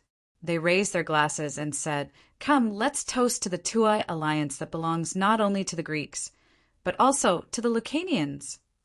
The next morning, Avenogis troops opened the city gate and cooperated with the Tua Alliance army, easily defeating the Lucanian garrison. Finally, they rushed into the great leader's mansion and caught the great leader of the Laos, Tara. He was hiding in bed, shivering. Next to him lay the Greek slave girl, whose body was already cold and had been strangled by him. The angry Tua Alliance soldiers immediately pierced his chest with a spear. Avenogis warmly invited Felicius to lead his troops to camp in the city, but was politely rejected by Felicius. He said, "Laos has just been recaptured, and the order in the city still needs to be reorganized. We have too many soldiers, and I'm afraid that staying in the city will cause you trouble and affect the friendship between Laos and the Tua Alliance. We'll be resting outside the city for a while, and then we'll leave. Before we came here, Lord Devers had given us instructions." Felicius' insistence and the Tua Alliance's initiative to think of Laos made Avenogis very emotional. He immediately gave half of the seized money and livestock to Felicius to express his gratitude. Felicius did not refuse. Coupled with the spoils of war that they had seized in Nudum, the Tua Alliance had gained a lot this time. According to the Senate's order, all the cattle and sheep were left to Nudum for Sesta to use to aid the Licarians who had defected to the Tua Alliance. Most of the money was brought back to Turiai. Some of it was used as military funds. Some was handed over to the national treasury, and a small portion was distributed to the soldiers as rewards. The seized weapons were donated to the soldiers' committee for free. Felicius left the 2nd and 4th Brigades to temporarily guard Nudum. He led the rest of the troops with 5 days' worth of rations and left Laos. When they arrived at the entrance of the narrow road, the entire army stopped and began to build camp according to Felicius's orders. Arabuma, who was accompanying them, was puzzled. Faced with Arabuma's question, Felicius answered truthfully, "The Senate's order." Actually, it was the Devers' order. After seizing Laos and Nudum, the army must build a fortress at the entrance of the narrow road and station soldiers there for a long time to prevent the invasion of the Lucanian army from the north. After surrounding Nudum, quickly blocked the mountain road to the south and stopped the Tuo alliance's support to Nudum and Laos. Arabuma was silent for a while, then asked, "In the future, the trade and personnel exchanges between Laos and Nudum, they won't be affected in any way? They can pass through the fortress smoothly without charging any fees?" Felicius said with certainty, in order not to destroy the good alliance relationship that Laos and the Tuo alliance had just established, Arabuma had no choice but to agree. In fact, both sides understood that building a fortress here to protect the mountain road that connected to Turiai was not only to allow the Tuo alliance to smoothly support Nudum against the Lucanian army in the future. In addition, if Laos betrayed the Tuo alliance one day, or something abnormal happened, the Tuo alliance's army could still pass through the fortress and directly approach the city of Laos. This was an open and above-board plot. Early in the morning, many Lucanians who wanted to join the alliance, rent livestock, and rent land flooded into Sesta's temporary residence. Sesta was overjoyed and asked Bagul and the soldiers of the 4th Brigade to maintain order and act as translators. The household registration officers and agricultural officers who accompanied the army were also ready. Household registration, signature, fingerprint. He wrote the rental contract, signed it, stamped it with his thumbprint, who knew that more and more Lucanians would come. Not only because of the crowd effect, but also because of the mixed marriage law that the Tuo alliance had specially formulated to quickly consolidate the newly occupied Nudum. Some of the astute Lucanians realized that they had to quickly obtain the benefits offered by the Tuo alliance, or else the Greeks from Turiai would snatch it from them. Nudum's northwest side was backed by the Ra River, and on the other side of the river was a mountain forest that was not too steep. On the southeast side was a narrow river valley, less than 2 miles wide, that led straight to Laos. Further east was a continuous and impassable mountain range, with only one narrow path leading to Turiai. Only the northeast side, between the upper reaches of the Ra River and the upper reaches of the Agri River, was high and fertile. It used to be the settlement of many small tribes, but later fell under the control of Nudum. The shape of this area was irregular, and the terrain was rugged. Parts of it were also divided by the mountains, making it difficult to measure and distribute. Therefore, Bagul suggested to Sesta divide the land according to the number of people in each tribe, and the leaders and tribesmen would be responsible for collecting the taxes. The Lucanians without tribes would be distributed separately. In fact, this was relatively rare. This would save time and manpower and also avoid direct friction and conflict between the alliance and the Lucanians in Nudum. Considering the uniqueness of the Lucanian mountains and the Lucanian tribes, Sesta agreed with Bagul after some thought. Just as Sesta was racking his brains for the management of Nudum, the Devers received an urgent battle report from the west. The victory of Nudum and Laos was expected, and the slight uneasiness he felt about not being in command personally disappeared. He had told himself many times not to learn from Napoleon. The Mediterranean Sea was very big, and the alliance would encounter many enemies in the future. He needed more excellent commanders who could command independently. Sesta's performance in Nudum was beyond his expectations, but he handed the sandpaper roll to Aristocrates and asked with a slight anger, "What do you think about Sesta letting the Greek slaves kill the Lucanian captives?" After making the decision to let assist Sesta in governing Nudum, the Devers did not plan to let assists return as a clerk. The eagle would eventually grow up and soar independently in the vast sky, but they would have to find another person to be a clerk. The Devers remembered Aristocrates, who was able to calmly defend himself and move the Senate elders present in the presence of the fugitive slaves in Amendalara, so they sent Aristocrates to look for him. In the end, Aristocrates was working in the new restaurant that Christoia opened in the city of Turiai. When Aristocrates told him that Lord Devers was looking for a clerk, as the clerk was a public office, Aristocrates was only a free citizen and could not fill the position. He gladly accepted.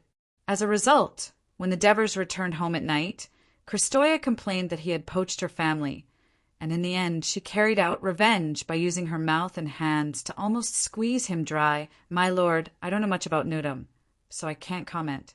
Compared to the straightforward assists, aristocrates, who had been through hardships since childhood, was much more cautious. Divers glanced at him. Is he trying to subtly remind me? The Devers thought about it and slowly said, You're right. We don't know the situation in Newdom better than Sesta. Since he has been appointed to manage Newdom, we should let him do it. I just didn't expect this Sesta, who is usually inconspicuous, to be so straightforward and fierce when he does things. He's better than me in this aspect. As the Senate Hall in Turiai had not been built yet, the afternoon Senate meeting was still held in the Senate in Amandalra. In the meeting, the Devers loudly announced that the Tua alliance had successfully captured Newdom and helped their ally, Avanogis, recapture Laos. Even though the elders had received the news before the meeting, they still cheered loudly. Chapter 174. Sybaris.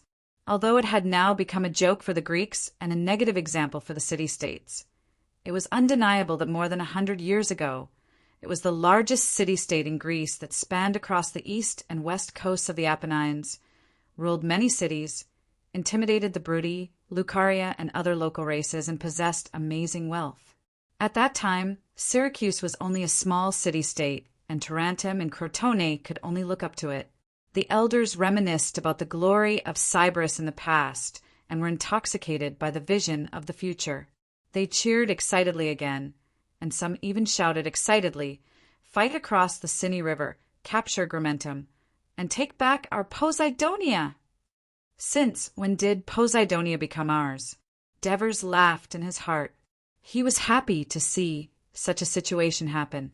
At this time, Vespa stood up and asked with concern, Lord Devers, how is the situation in Gramentum and the other Lucarians? Because our attack was very successful, no one escaped. I guess the Lucarians in the north have not received the news yet. Sesta is seizing the time to stabilize the situation in Newdom. With the full help of Bagul, a large number of Lucarians and slaves in Newdom are willing to become citizens of the alliance. Sesta and assists are busy registering the surrendered Lucanians, distributing land, cattle, and other matters, while strengthening the city's defenses. In addition, Assists is also building the RA River Fortress and will return in 2 days. Even if the Lucarians in the north receive the news, they will not be able to attack Newdom for the time being. From the information we have received, we all know that Picassus has just fought with Gramentum. Due to the rebellion of some of the leaders, Acapira's son, Lazo, who occupied the city of Gramentum, was defeated and led his people to flee to Potentia, and Potentia accepted him.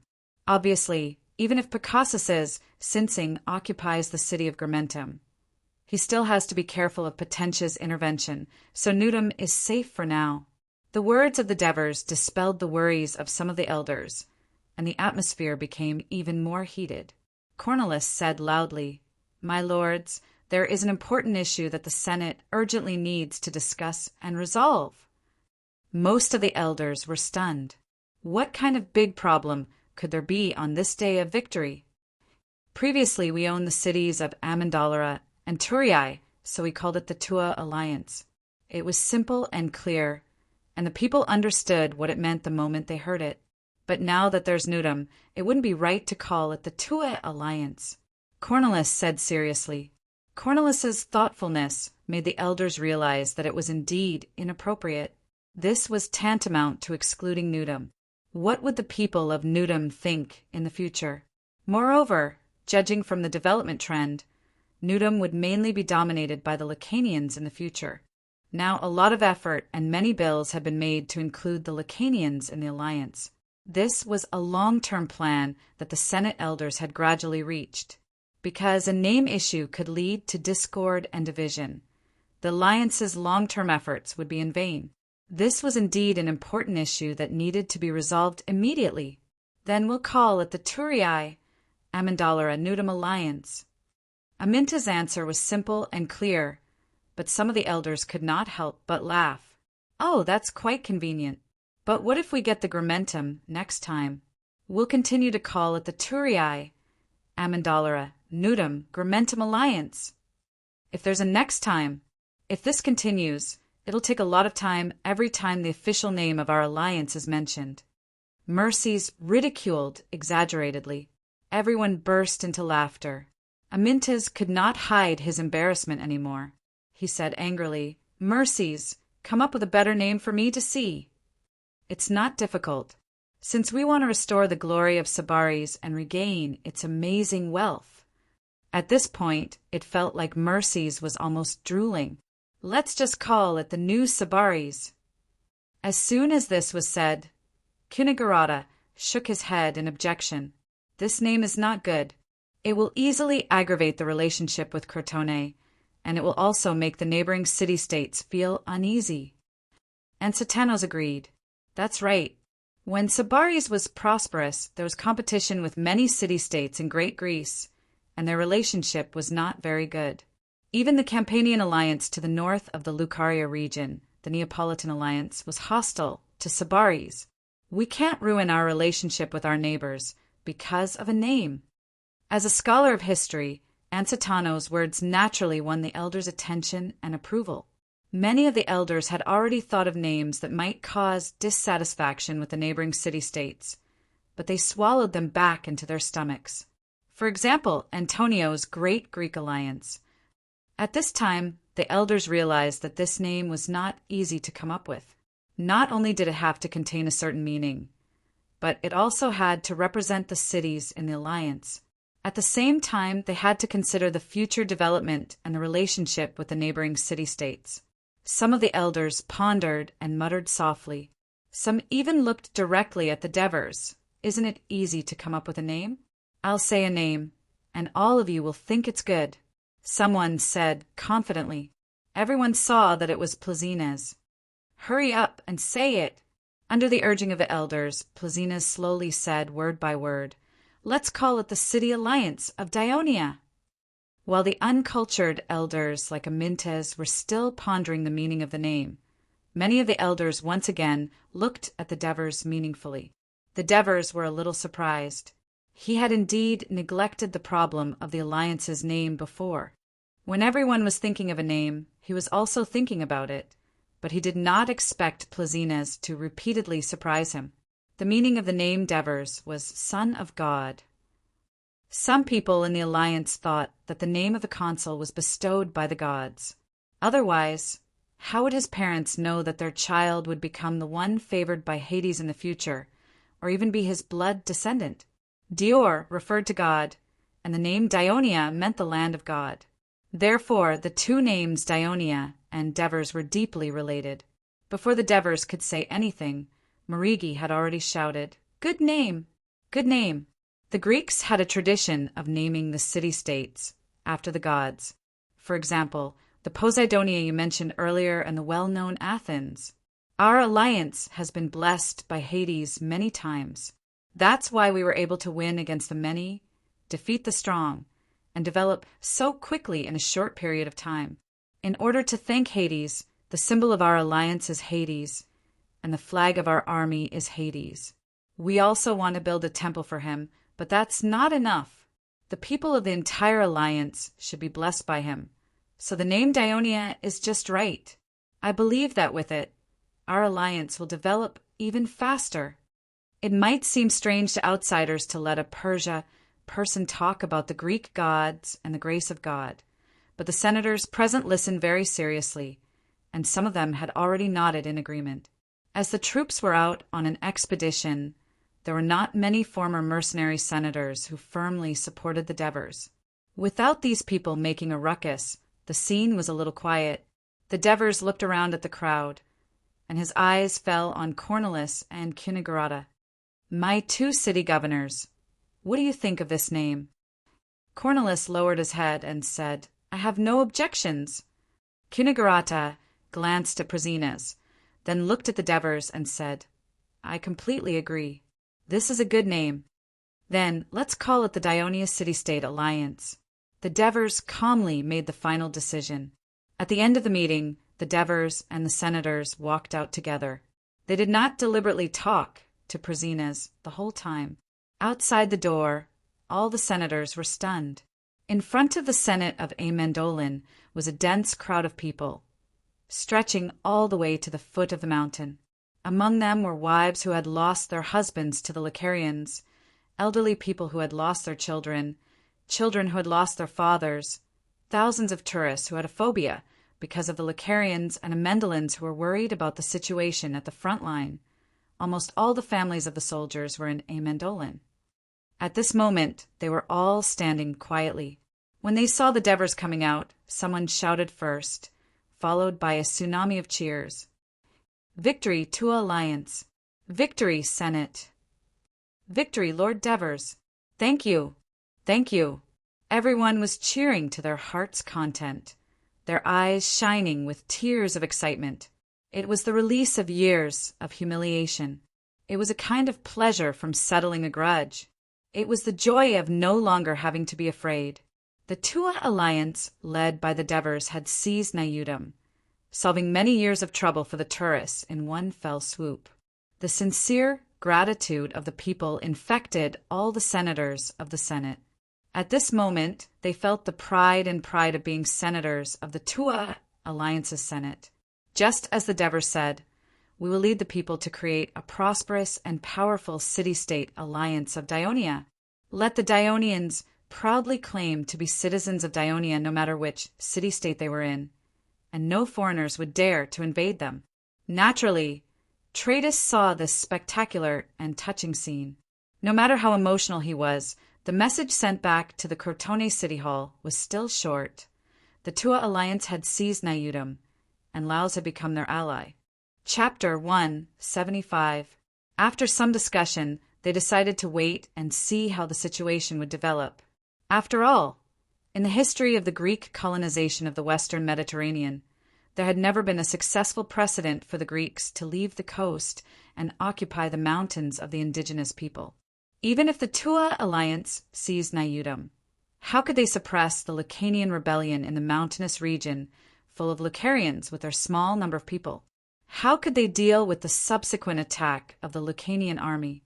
This was the next big problem. At the same time, the city hall decided to send merchant ships to establish trade relations with Picean, so that they could keep abreast of the movements of Lucania municipality. Ephesus, located on the coast of the Aegean Sea in Asia Minor, was a famous city of the former kingdom of Lydia, across the bay from Samos Island.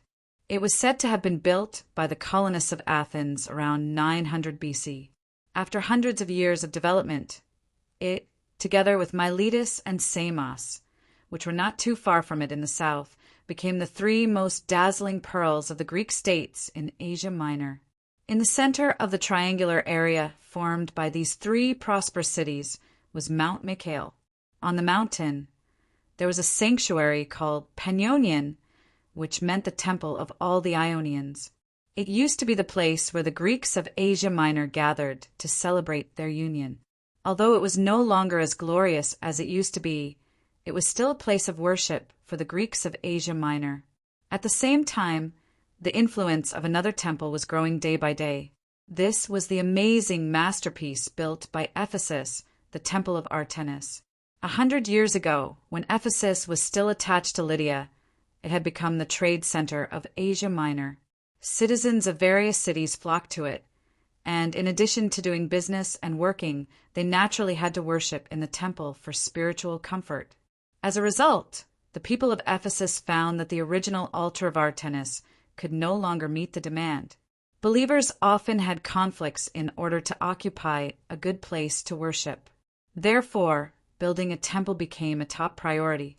At that time, the rich king of Lydia, Croesus, generously donated money to Delphi to seek an oracle, but was misled into a war with Persia and finally perished. A new temple was built on the original altar. The most famous architects and sculptors of that time were invited to participate in the design of the new temple. The completed temple was 100 meters long and 55 meters wide. There were 127 huge pillars, 18 meters tall, supporting the temple's huge roof. The entire temple was basically built with huge stone slabs that were 5 to 8 meters long, giving it a grand and dignified appearance. In the temple, the bronze statue of Artemis was 2 meters high, wearing a crown on its head and holding a precious bow in its hand. It had a kind face, and its form was vivid and exquisite. There was no roof on top of it, so the believers could also look up at the sky from inside the temple and be with their god. After the Temple of Artemis was built, it quickly became another sacred place for the Greeks of Asia Minor. Even after the fall of Lydia, the outbreak of the Greco-Persian War, and many other events, it did not diminish its status. Every day, Greeks came to worship it, and it had been like this for hundreds of years. On this day, a strong Greek hurried in from outside the temple. He looked around as he followed the crowd to the entrance of the temple. The temple was too big. The stairs alone had dozens of steps. After walking up the stairs, he was a little out of breath, even though he had been training for a long time. "Timothy," a somewhat familiar voice, yelled in front of him. He followed the voice and saw a man in purple bolton standing at the entrance of the temple, waving at him. "Agatha." Timothy walked up to the seemingly extraordinary man in disbelief. "Please call me Master Agatha. I'm now an elder of the Senate of the Tua Union." Agassia shook his sleeves and revealed his left hand. He then held his sleeves lightly and put half of them around his waist. This was the so-called noble gesture that Grand Elder Tali often did in meetings, before saying jokingly, "Are you really, like the rumors say, the masters of a city?" Timothy looked at him and asked with a trembling voice, "Not just one city, but the master of 2 cities." Agatha raised 2 fingers and explained seriously, "The Devers are the lifetime archons of the 2 city-states. Lifetime archons." "It's hard to believe," Timothy mumbled to himself. It had only been half a year, and his memories of parting with Divers and the rest were still very clear. Yet the difference in status between him and Divers was like heaven and earth. "I'm telling the truth.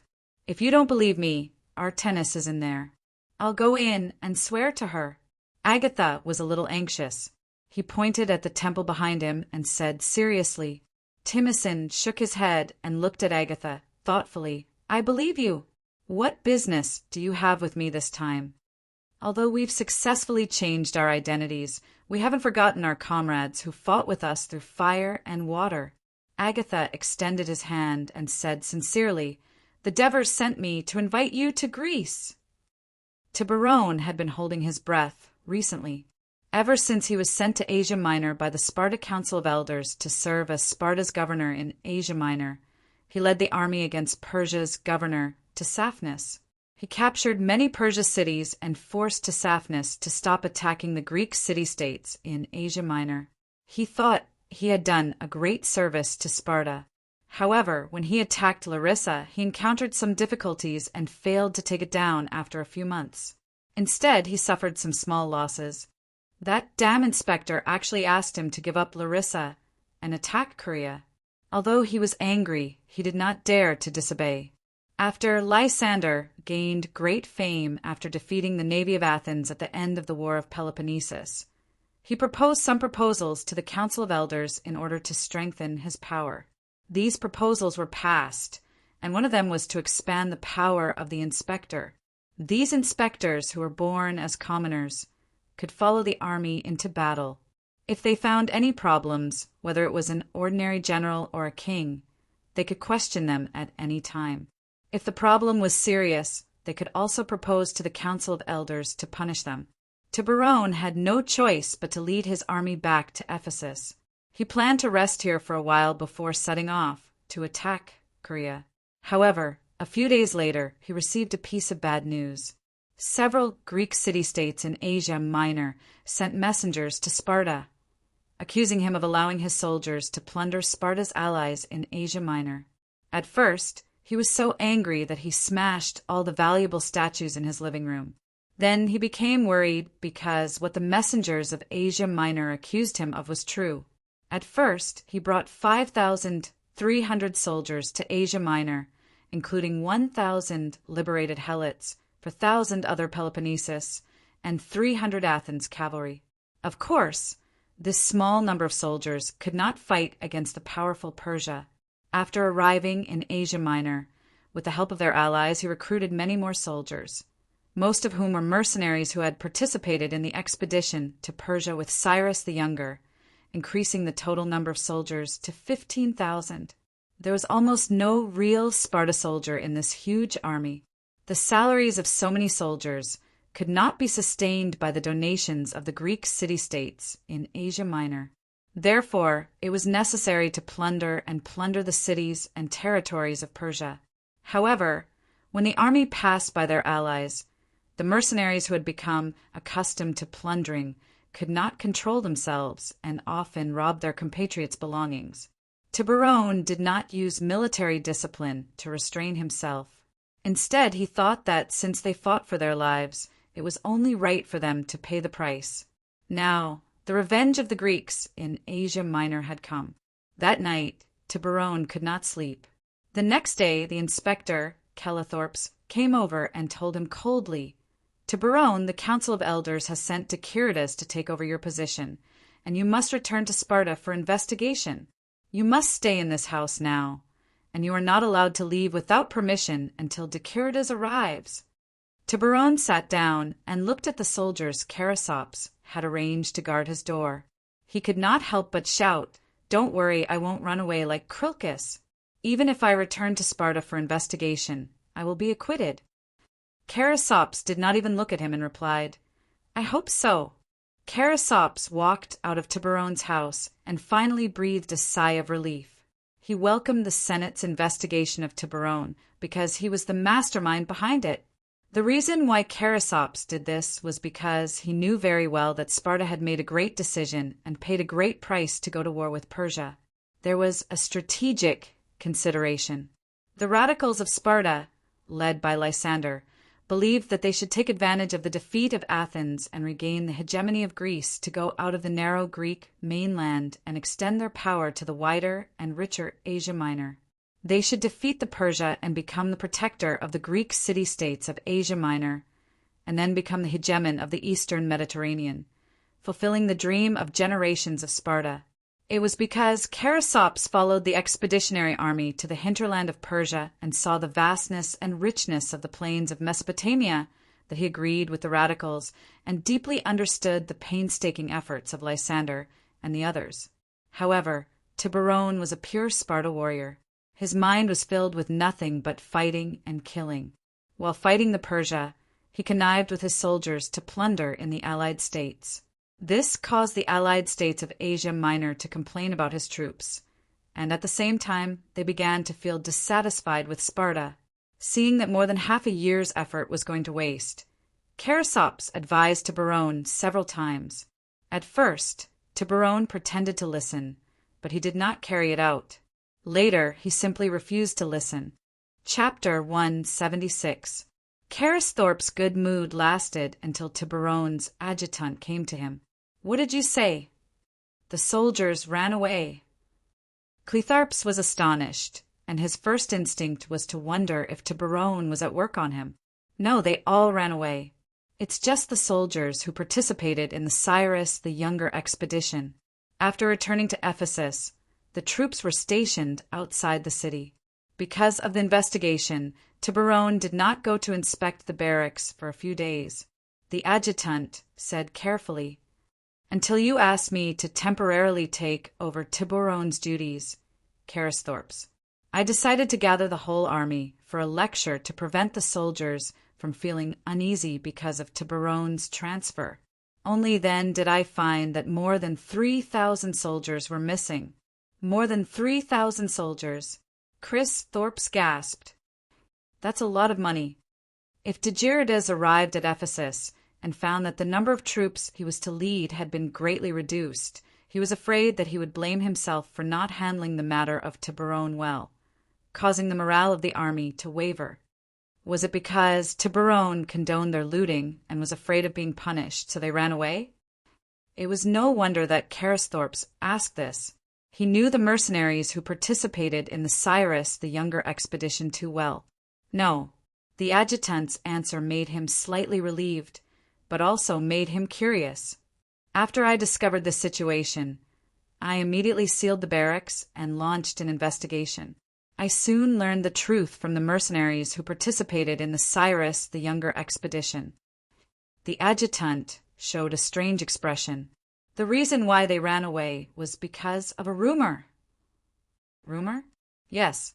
Recently, there's a rumor going around the city. It said that another group of mercenaries who participated in the Persia expedition with these mercenaries went to Greece under the leadership of a leader called the Devers, defeated the barbarians there, and established an alliance called Tua. He became the consul of the alliance, and the mercenaries who followed him became citizens of the city and were given land, while the officers became nobles, taking up senior public positions in the city. These simple-minded mercenaries actually believed it to be true, and many of them wanted to go to Greece to share in the benefits of their former teammates. But I heard from them that this talent called the Devers had only left them for a little more than half a year. How could he have done so many things? It's obviously a lie. After the adjutant finished speaking, he saw that Calithorps was frowning, deep in thought. Where did these rumors come from? He asked seriously. I think it came from the port market of Ephesus. They heard it when they went to buy goods. Are the leaders of the mercenaries from the Persia expedition still there? Calithorps asked again. Other than Xenophon, the others like Timocin, Xanthoparis, Clino, they've all run away. Some of the soldiers could only stay because Xenophon persuaded them. Quickly send someone to inform the Council of Ephesus and ask them to immediately send patrols to block the port. You also send troops to help. If you find any deserters, arrest them immediately and escort them back to the barracks. At the same time, inform the neighboring city-states with ports to take the same measures. Calithorps quickly made a decision. What about the captured mercenaries? In front of the whole army, kill the leading officer and the general. Calithorp's expression was cold as he made a beheading gesture. After sending off the adjutant, Calithorp's heart was in turmoil and could not calm down for a long time. The mercenaries' escape had started a few days ago, and it was definitely a little too late to take measures now. It seemed that while sending Tiburon back to Sparta, he needed to write a letter to the Council of Elders and take the initiative to explain the situation here. Otherwise, when Decyritus found out and asked about it, he would be in a passive position. Sigh. Xenophon should have known about this a long time ago. Why didn't he inform him? Calithorps thought about it again. Xenophon had a good relationship with many generals during the expedition to Persia, especially the Devers. Him taking the initiative to persuade the soldiers to stay was already very considerate of Sparta. Devers. After half a year, hearing this familiar yet somewhat strange name again, a clear image of the extremely young mercenary leader appeared in Calithorp's mind. As for the Devers, he had always felt sorry for not being able to keep them in Sparta. He still remembered that when he returned to Sparta to report on his previous experience, he met the former Admiral Anisus, who had just returned from his post. When he asked him about the Devers, Anisus asked him blankly, "Who are the Devers?" He wanted to slap him on the face on the spot. How could he forget what he had repeatedly told him, and let Sparta miss out on what he thought was a Greek military genius? Later, as he helped Tiburon settle in Asia Minor, he was busy and temporarily forgot about this matter. He did not expect to hear this name again. This unforgettable young man had actually established a career in Greece. If the matter was true, then it was indeed too shocking. But it also proved that he, Calithorps, did not make a wrong choice. He just did not know if he had anything to do with the desertion incident. He hoped that he was not the one who instigated it, because the Sparta Council of Elders would definitely send someone to investigate this. But the Devers had already taken root in Greece, and obviously would not consider joining Sparta again. What a pity! Xenophon actually knew more about the situation than Calithorps guessed. He even knew that Timocin had gone to the Temple of Artemis in Ephesus to meet Agathia, and only returned to the barracks to encourage the soldiers to go to the Tua alliance after receiving his promise. Xenophon had also received an invitation from Agathia. He was really surprised that the Devers had become life archons of 2 cities in Greece. He was also very curious about how the Devers had achieved such dazzling achievements in just over half a year. They were both young men, but one was a country bumpkin from the fringes of Greek civilization, while the other was an elite nurtured by Athens, the center of Greek culture. Now, the country bumpkin had already grasped the highest authority in 2 cities, while the elite was still struggling to survive in a foreign country. Xenophon definitely felt envious and jealous, but he didn't hesitate to reject the idea of leaving this place and starting a new career in the unfamiliar Great Greece. It was not because of pride, but because, as an Athens man, Xenophon had always thought that Athens was the center of the world. After experiencing the defeat in the War of Peloponnesus, the expedition of Cyrus the Younger, and following the Sparta's campaign in Asia Minor, he saw the vast territory and political corruption of Persia, the weakness of the Greek city-states in Asia Minor, and the military tyranny of Sparta. He had a vague idea. Why couldn't the economically prosperous Athens and the militarily powerful Sparta join hands again to lead the divided and warring Greek city-states to defeat Persia, which had always been hostile to Greece, and create a new era for the Greeks? For this ideal, he was willing to continue fighting in this foreign land and work closely with the Sparta people, whom he had long been interested in. Therefore, even though he did not report Timicin and the others out of their friendship of more than 2 years, he still managed to prevent more soldiers from leaving in time. He was also relieved to hear that the commander of Sparta was about to be changed. He also did not think that Tiburon was a qualified governor of Asia Minor, even though he had been winning battles all this time. He recorded the events of the past few days. When it came to the departure of Timicin and the others from the military camp to the Tua alliance, he hesitated for a while and decided not to write it down. It was not because of secrecy, but because he had always adhered to a principle. The Eastern Mediterranean would be the focus of his future history. The Western Mediterranean was far from the center of civilization and did not deserve too much attention. Then he packed up the manuscript and decided to have a good talk with Calithorpes. He had some ideas and suggestions on how to manage these mercenaries and prevent the army's morale from wavering. After the construction of the RA River Fortress or a fortress, it was more like a fortified camp. Felicius left a company to guard it and led the rest of the 3rd and 7th Brigades back to Turiae. Devers greeted them outside the city and gave a warm speech to the soldiers. After that, the troops were dismissed and the soldiers were allowed to go home. Felicius went to the Devers' residence and told him in detail about the process of capturing Nudum and Laos, as well as the general situation of Nudum. Devers listened carefully and asked, "Are the soldiers of the 2nd and 3rd Brigades and the 1st Company dissatisfied with having to stay in Nudum for about 10 days?" "Not at the moment," Felicius replied. "Since you announced the new distribution plan of the spoils of war, the soldiers who stayed behind will get a little more. I think they are quite happy." Devers nodded and sighed. "We are not like Persia, where the state pays for the soldiers to be responsible for fighting and can carry out combat missions all year round. 5 days is the limit for the alliance's soldiers to go to war. Beyond this time, we have to prepare food for the soldiers, and the longer it takes, the longer it will delay their farming and earning money. We cannot let the citizens who fought for the alliance become poorer. Therefore, the distribution of the spoils of war this time is not just to deal with this one time. I hope that when you go back, you will discuss with Mirzas and come up with a long-term distribution plan of the spoils of war. Prioritize 3 points. Chapter 177. I understand. I'll discuss this with Merces tomorrow." Felicius nodded. Merces is a stingy fellow. Maybe he just wants to take more from the treasury. "You have to stick to your principles," the Devers said half-jokingly. "I'll bring Amintas and Matones with me tomorrow," Felicius said in a serious tone. Both of them burst out laughing after they finished talking. Taking advantage of the good atmosphere, Felicius carefully proposed his own idea. "Sir, there are salaries for public servants. Shouldn't they be given some salary after serving in the war for a long time and not being able to go home?" "Well, as a military officer, You're starting to learn how to take advantage of your department."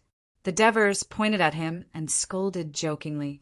Felicius also replied with a smile, "If I don't, the soldiers will blame me for not fulfilling my duties as a military officer during my tenure. Logically speaking, they should be paid. I remember someone saying the sailors who go to Athens get 2 opal a day, and the heavy infantry get 4 opal a day." The Devers recalled, "That's true, sir." The Devers sighed, "But that's Athens, one of the wealthiest city-states in the Mediterranean Sea. They can afford this salary, but the Dionia Alliance can't afford it yet. There are less than 200 public servants, and the treasury can barely afford it. The number of soldiers going to war is either thousands or tens of thousands. Even if the soldiers get 1 opal a day, how much money will they have to pay each day? Do the math. Just rebuilding Turiae and paying the salaries of the public servants is already too much for Merces. If you mention this again, he'll probably fight you to the death." The Devers smiled and said with certainty, "When the Alliance has money in the future, don't worry, I won't let the soldiers suffer any losses." Although it was only a verbal promise from the Devers, Felicius was confident. It was not only because the Devers always kept their promises, but also because Felicius had worked with the Devers for a long time. He knew that the Devers were ambitious people, and an army that could not fight for a long time would not be able to fulfill their ambitions. "How's the military discipline in Newdom?" Devers asked again. "Not bad. We didn't get into any conflict with the Lucanians of Newdom." Felicius smiled and said, "Of course, this is also related to the victory ceremony that you are holding for them. They are afraid that they will violate military discipline and will not be able to attend the ceremony. A soldier with a sense of honor will be a good citizen." Devers sighed. In his mind, he thought about the possible arrival of his comrades in the Persia expedition. He hoped that they, who were used to plunder and were unrestrained, would not cause too much trouble in the Dionia Alliance. Suppressing the worry that had just surfaced in his heart, he looked at Felicius. "Are you ready for the public inspection?" "Aye." This gentleman, who had spent half of his life on the battlefield, seemed a little nervous and shy. "Hey, what's there to be nervous about? It's not like you're the only one participating. There's Drax, Epitines, and Hieronymus accompanying you. Show the image of our Dionia generals to the people of the Alliance. Let them know that only by fighting bravely for the Alliance can they enjoy such a high honor." Devers patted him on the shoulder and said solemnly, Felicius understood the significance of this victory ceremony for the army, so he could not let himself relax. Devers had no choice but to change the topic. "By the way, Bagul's 4th Brigade is also participating in this victory ceremony, so we have to let the 1st Brigade go to Newdom to replace them for a few days." Devers pondered and said, "From now on, Bagul's 4th Brigade will be settled in Newdom. In this way, they can defend Newdom nearby, and we can also save on military expenses. However, the military quality of the 4th Brigade is far from meeting our requirements. We have to send instructors over in rotation for strict training." As Devers spoke, he saw that Felicius wanted to say something, but hesitated. He asked doubtfully, "Why? Are you worried about the 4th Brigade?" "No, I'm not worried about the 4th Brigade. Bagul is a good leader who can distinguish right from wrong, and he will be the son-in-law of the Greeks. Most of his soldiers trust him, and the sisters of these Lucanian soldiers are basically married to our citizens. Therefore, in our alliance, especially the Greek citizens of Amendola and their Lucanian citizens have a very close relationship. Therefore, since the beginning of the expedition, the 4th Brigade has been very proactive and cooperated well with the other brigades." Felicius praised. "I just want to ask, sir, how can we solve the problem of the long-term garrison of the Lehi River Fortress?" The Alliance of Dionia did not have professional soldiers, so it was impossible to let the citizen soldiers leave their lives and be stationed there for a long time. This was a difficult problem for Felicius, but Devers already had a solution. Let the reserve citizens take turns to be stationed there. It is a test that they must go through to become official citizens of the Alliance. At the same time, let the veteran soldiers serve as instructors at the Leahy River Fortress to manage and train them. This way, the Leahy River Fortress will become a military training base for the Alliance. First, train the reserve citizens to become qualified soldiers. Second, train the veteran soldiers to become qualified reserve officers. Third, they can be stationed at the Leahy River Fortress for a long time. Devers spoke with assurance, obviously having thought it through. The Leahy River Fortress controls the main road from Turiai to Laos and Lucania. I believe that this road will soon become busy due to the rapid increase of merchants. Think of it, instead of passing through the Straits of Messina and being exploited by Messina and Lygium, the caravan can go directly by land to the port of Laos, on the western coast of the Apennines. Moreover, Laos is our ally and has a favorable tariff, which makes it very attractive to the Greek merchants. In addition, as long as we can stabilize the situation in Lucania, some of the goods in Lucania, such as furs, cattle, and sheep, will also attract the attention of the merchants. Therefore, we can collect a very small percentage of customs taxes at the Leahy River Fortress. This will not dampen the enthusiasm of the merchants, and the Alliance can use this money to buy food supplies for the garrison troops. At the same time, the soldiers will not be able to work for 2 to 3 months, so it should be more than enough. At first, the content of the trade that Devers talked about made Felicius dizzy. It was only when they mentioned the garrison troops at the Leahy River Fortress that Felicius understood that the food and salary of the garrison troops could be easily settled by collecting customs taxes. He could not help but be impressed. It will take about 3 days to travel from Turiai to Newdom through the mountain road, right? Devers suddenly asked. Yes, sir. When we set off, we traveled at a faster pace. Even so, it took us 3 days. Normally, it would take about 4 days, Felicius replied. I'm afraid it will take even more time if there is a pack to transport us. Devers tapped his fingers on the back of the chair and muttered to himself. Therefore, the construction of the road between Turiai, Newdom, and Laos must be put on the agenda as soon as possible. It will be best if the 3 cities are built at the same time. This way, we can connect Turiai and Lucania, strengthen the connection, and promote integration. 3 days later, Devers proposed to go to Newdom. Some elders tried to dissuade him from going at this time, citing the unstable political situation in Newdom. He replied firmly, I'm going to stabilize Newdom. Finally, he convinced the Senate, and the trip was approved. The traveling team included Vespa, Scombras, Tritodermos, and more than a dozen other elders who did not have any official positions. They were escorted by the soldiers of the 1st Brigade. At the same time, the 1st Brigade was also temporarily replacing the 4th Brigade stationed in Newdom, so that they could return to participate in the triumphal parade. In addition, there were the families of the soldiers of the 4th Brigade and a few merchants from the Alliance.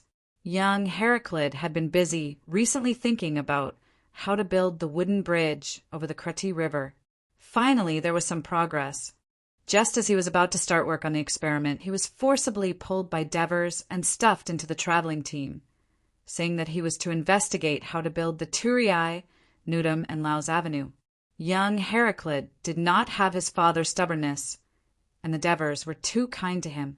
He had to temporarily put aside the work at hand and reluctantly followed the team to Newdom.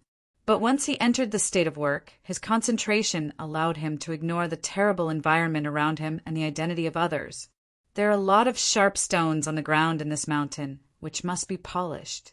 This will undoubtedly increase a lot of labor and slow down the construction of the road. Look, there is a lot of floating soil on the mountain wall. If it rains, it may be washed down and block the road, so it must be fixed with mortar. Also, those small trees growing on the cliff have to be cut down. This section of the mountain road is too narrow. Even a cart can't pass through it. It must be widened. Well, I think we can roast this large protruding mountain wall with a fire and pour cold water on it. Then we can make it explode.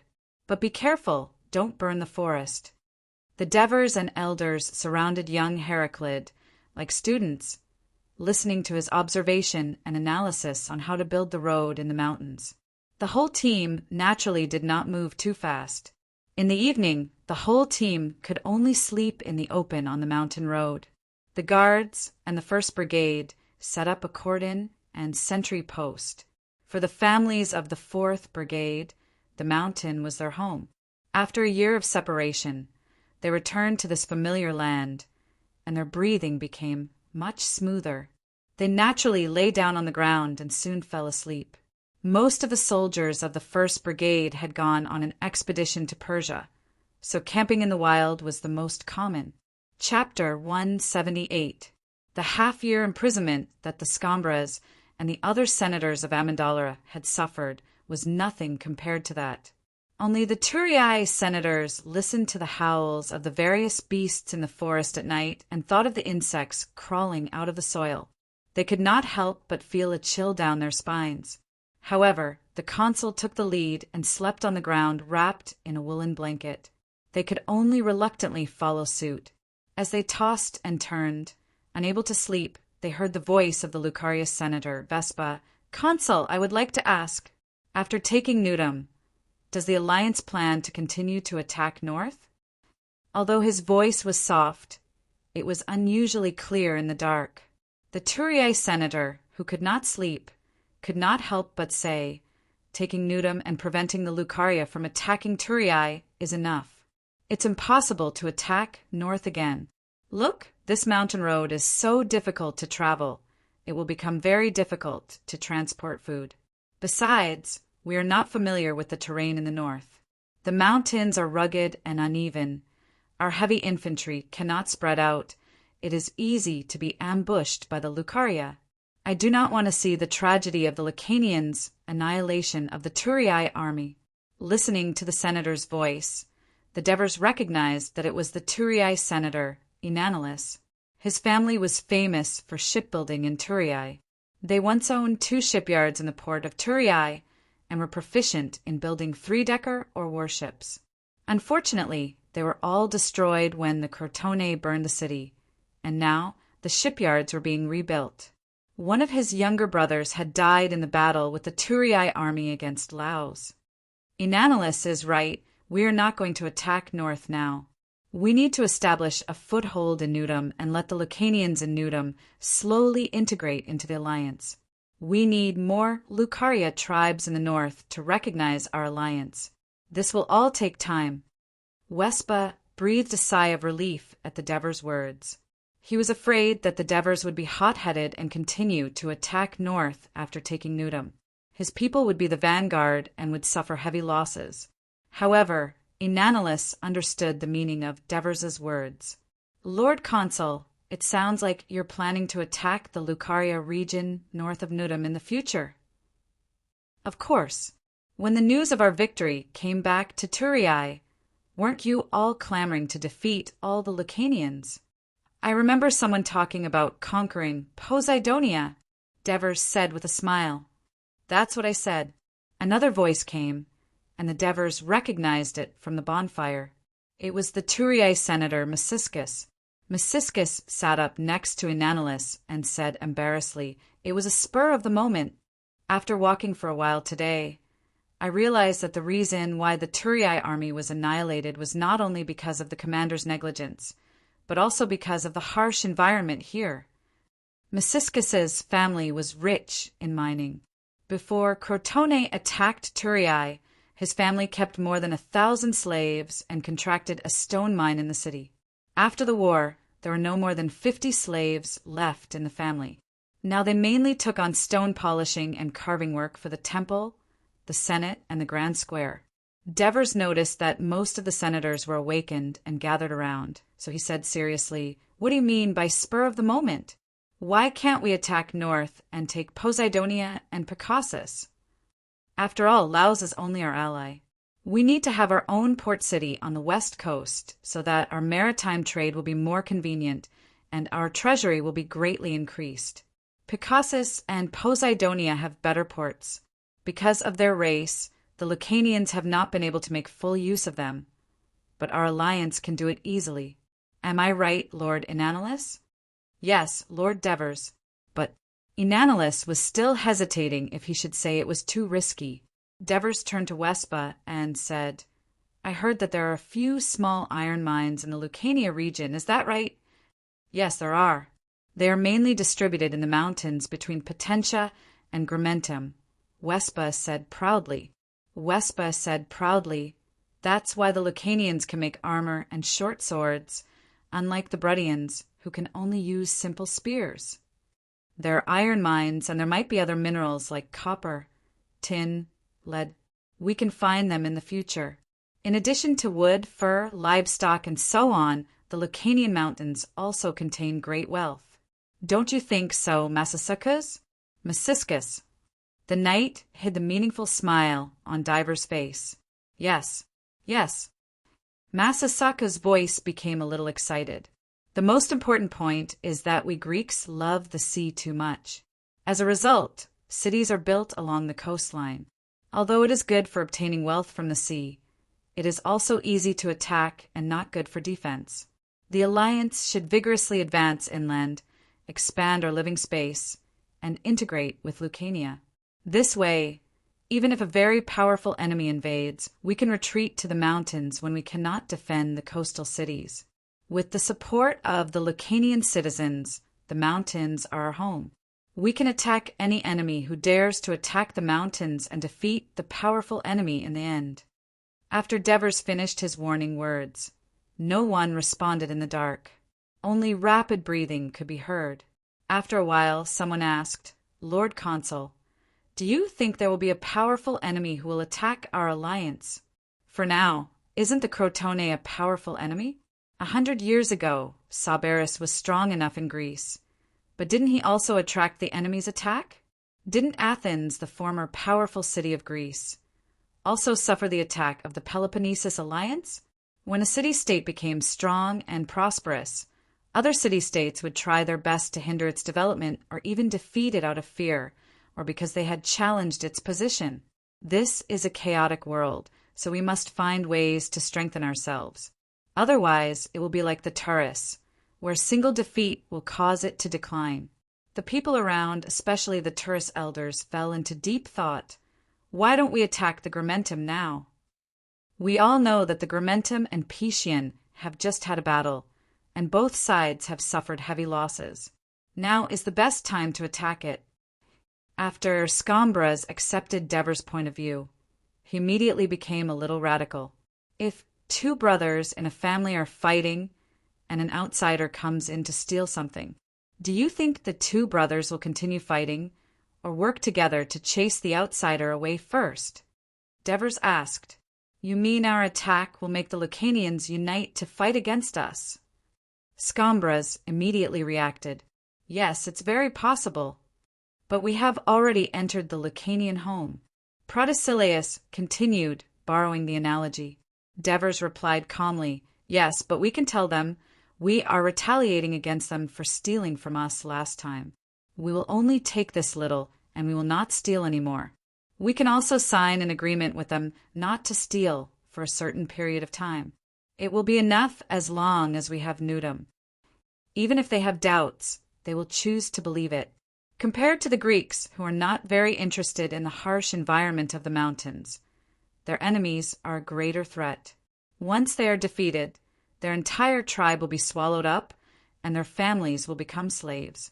In order to defeat their opponents as soon as possible, they will concentrate their forces to drive us away. What will they do then?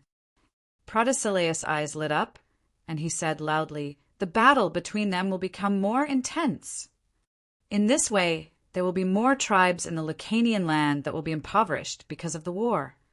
At this point, Devers thought of something and said apologetically, Sir Vespa, I hope you can understand what I said. Vespa shook his head with a bitter expression and said in a low voice, It is common for tribes to fight here. Yes, in the past, these weak tribes had no choice, but now they do. On one side is the big tribe that fiercely exploits them for the sake of winning the war, and on the other side is the peaceful life of Nudum. It is obvious where they will choose. Devers sincerely asked Vespa, in order to unify Lucaria as soon as possible, so that this mountain area will no longer kill each other. I hope that after you arrive in Newdom, Sir Vespa, you can visit the tribes more often and tell them that our alliance is friendly to the Lacanians, so that they will understand us and be more willing to join us." Vespa was silent for a moment and squeezed out a sentence. "I will try my best." At noon the next day, the group finally walked out of the narrow road and arrived at Fort Rahi. After carefully inspecting the situation of Fort Rahi, Devers praised the soldiers of the 2nd Brigade for their dedication to defend Fort Rahi and completed the final defense mission. He then announced that when he returned to the fort after his visit to Newdom, they would follow him back to Turiai, and they would be the first to appear in the triumphal parade. The soldiers cheered in unison.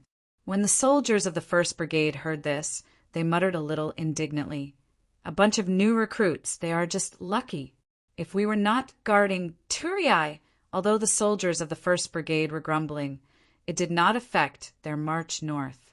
The area that they could now pass through was much wider, about 1 to 2 miles wide. To the east was the mountain ridge, and to the west was the Rahi. The Rahi was not wide, but both sides of the river were mostly cliffs, and the water was deep and rapid. It was difficult for a large group to cross to the other side. Chapter 179. Hearing his words, the Devers also fell into deep thought, but after all, he was knowledgeable in his previous life. He asked tentatively, "Can we build a chain bridge?" "Chain bridge?" Young Heracrid immediately looked at the Devers with an inquiring gaze. He had always valued the opinions of the Devers. So, the Devers told young Heracrid about the general structure of the chain bridge. He did not know much himself. Young Heracrid, who had rich experience in building bridges, suddenly had his eyes lit up. He pondered along the way, standing on the edge of the cliff and looking across the river from time to time. There were rolling hills and lush forests. It was not an area that could not be crossed as long as there was a bridge. After walking for a while, young Heracrid said to the Devers, "I feel that building a chain bridge over the Ra River should be relatively easy. Of course, we still have to go through specific experiments before we can come to a conclusion. However, the most important material for this chain bridge should be the rope. From what I saw along the way, we need at least 50 meters of strong rope to reach the other side." "The rope is not a problem," Inanna said. As expected of a shipbuilder, he interrupted, "We just need to lengthen the rigging of the sailboat. I can guarantee that it will be strong and durable enough. But the number of people passing through the chain bridge at one time is limited." "We can build a few more," the Devers added. Young Heracrid nodded, then looked at the ground and continued to think. Along the way, Diver's eyes were carefully observing the surrounding terrain. From time to time, he would see the Lucanians grazing in the forest on the right. Perhaps they were nervous and wary of such a large army, especially the fully armed 1st Brigade. Some of them simply hid behind trees and rocks to peep at them. Even when the frightened sheep ran out of the forest and into the army, they did not dare to come and ask for it. They should be Lucanians from Nayudum, right? The cattle and sheep they graze should be rented from the Alliance, right? The Devers asked with interest. So Vespa took the sheep from the soldiers, walked to the edge of the forest, and shouted to them in Lucanian. After a while, he returned the sheep and came to the side of the Devers. The elders all gathered around, wanting to know what he had said to the locals here. "Lord Devers, they are indeed Newdom, but not all of them are Lucanians. One of the former Greek slaves of Utrecht was now free and had married a Lucanian widow. He was now a prospective citizen of the Union. There were also 2 Lucanians who were once slaves and were now citizens of the Alliance. One of them even married a Greek woman who was also a slave. The other Shepherdians are from small tribes that were once bullied by the Utilers. They're now probationary citizens of the Alliance," Wespa explained. "What is their attitude towards the Alliance?" Scambras asked. Vespa glanced at him and replied, "They are very grateful to the Alliance for saving them. Now that they are citizens, they feel free, but they complain a little." "What are you complaining about?" Scambras asked anxiously. They complain that the alliance won't let them rent more livestock. Vespa kept a straight face, trying not to smile.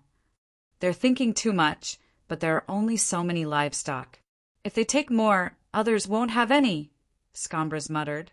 Do they have any objections to the 5% tax? Masasakas asked. This tax is a lot less than before. Now they just want their livestock to have more babies, because they can keep those babies for themselves, Vespa replied. It seems like Sesta and Bagul are doing well in Newdom. The people here are starting to accept us. The Devers smiled. Even the elders who had opposed accepting the Lacanians had to agree with the Devers.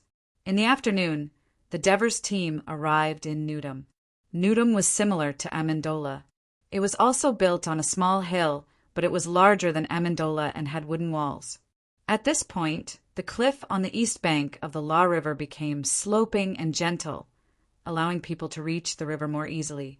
From here, the terrain gradually rose, and the area became more open. Further north was the area between the Law River and the upper reaches of the Sini River. The Lucanians called it the fertile land of the mountains.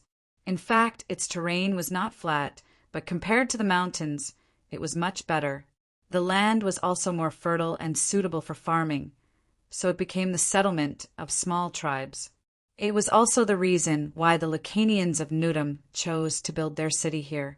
In the morning, Saima received a notice from the governor's residence.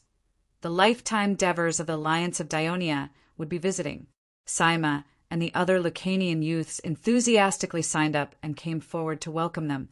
After a period of publicity and hearing the rumors, Saima had long been eager to meet the famous general of the Alliance and the rumored Son of God. Although he waited for a long time, Saima, who was already a little tired, quickly cheered up when he saw the large team. He followed Sesta and walked forward. He saw the man surrounded by the crowd. He was very young, but everyone around him had sincere respect for him, making him exude an indescribable majesty. However, he always had a friendly smile on his face, and he greeted everyone sincerely. The majesty and gentleness formed a strange harmony on him. Sir, I violated the Senate's order. I made a mistake. Sesta told the Devers honestly. No, it's because we don't understand the situation here. You've done a good job here. Facts have proven that you're an outstanding city governor. This is the opinion of me and the elders. The Devers kindly affirmed his previous actions. Thank you, sir. Sesta was relieved. Previously, he had heard from the slave sent by Felicius that the Senate was dissatisfied with him killing the captives. Greetings, Sir Devers. Bagul, you've completed the mission given to you by the Alliance. I've also fulfilled my promise. Look, not only did I bring your father and your clansmen, I also brought a special guest. Guess who it is? Compared to Sesta's conversation, the Devers appeared more relaxed when facing Bagul. They even joked. I can't guess, Bagul answered, scratching his head. Look behind you.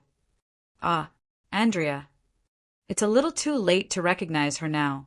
Andrea will punish you for forgetting her. After the Devers finished joking, Andrea glared at Bagul, her face flushed. Ha, ha, ha.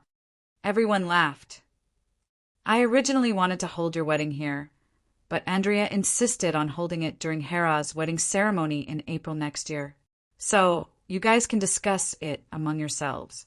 I can't help you. Diver's teasing made everyone laugh again. That's right. Greetings, Sir Devers. I'm Hemont. A middle-aged, muscular man stepped forward and said, respectfully, Oh, I know you. Sesta wrote a letter to praise you, saying that you actively cooperated with him, stabilized the situation in the city, and helped him solve many problems. Thank you very much. The Devers immediately praised him loudly. It's nothing. I'm also a citizen of the Alliance. Hemont felt that it was worth it to have the number one person in the Alliance remember him. Yes, it's great to know each other like this. This alliance is mine, and it is yours, and it is the Greeks, and it is the Lucanians. You're right, Sir Devers. As Kesima listened, he could not help but feel excited. He felt as if he had really integrated into this alliance. At that moment, the Devers came before him. "Sir Devers, I'm Kesema." He strode forward and bowed respectfully. The Devers returned the Lacanian bow and said happily, "You're Bagul's good friend, right? I've heard about you from Bagul. I'm also his good friend. I wonder if I have the chance to be your good friend?" "Of course, of course," Kesema answered excitedly. The Devers greeted everyone who came out to welcome them one by one. Then he asked Sesta, "Why isn't Assists here?" "Due to the long wait, the second and fourth teams are playing football to kill time. Assists is the referee. Didn't I ask Isam to tell you not to call so many people to welcome us?" The Devers criticized. "They came willingly. They all hope to be praised by you, sir," Sesta quickly explained. "But now it seems that football is more attractive than me," the Devers said jokingly, dispelling his previous dissatisfaction. He looked in the direction Sesta was pointing. Not far from the north of the city gate was a large circle of people. Cheers and exclamations could be heard from time to time. "Tourists haven't started the competition because the arena hasn't been built yet. But you guys have started it first." The Devers laughed. "Yes, the soldiers of the second and fourth teams are playing football every day. It often attracts the people here to watch," Sesta said worriedly. "I'm just afraid that they will be too engrossed in the game and delay the proper business. So, I have to warn Bagul and Dracos to control their soldiers." The Devers nodded and said, "But it seems that the people here also like this game." "Sir Divers, we really like football. Just watching the game is enough to make us excited." Kursima interrupted. "Do you know how to play?" The Devers asked with interest.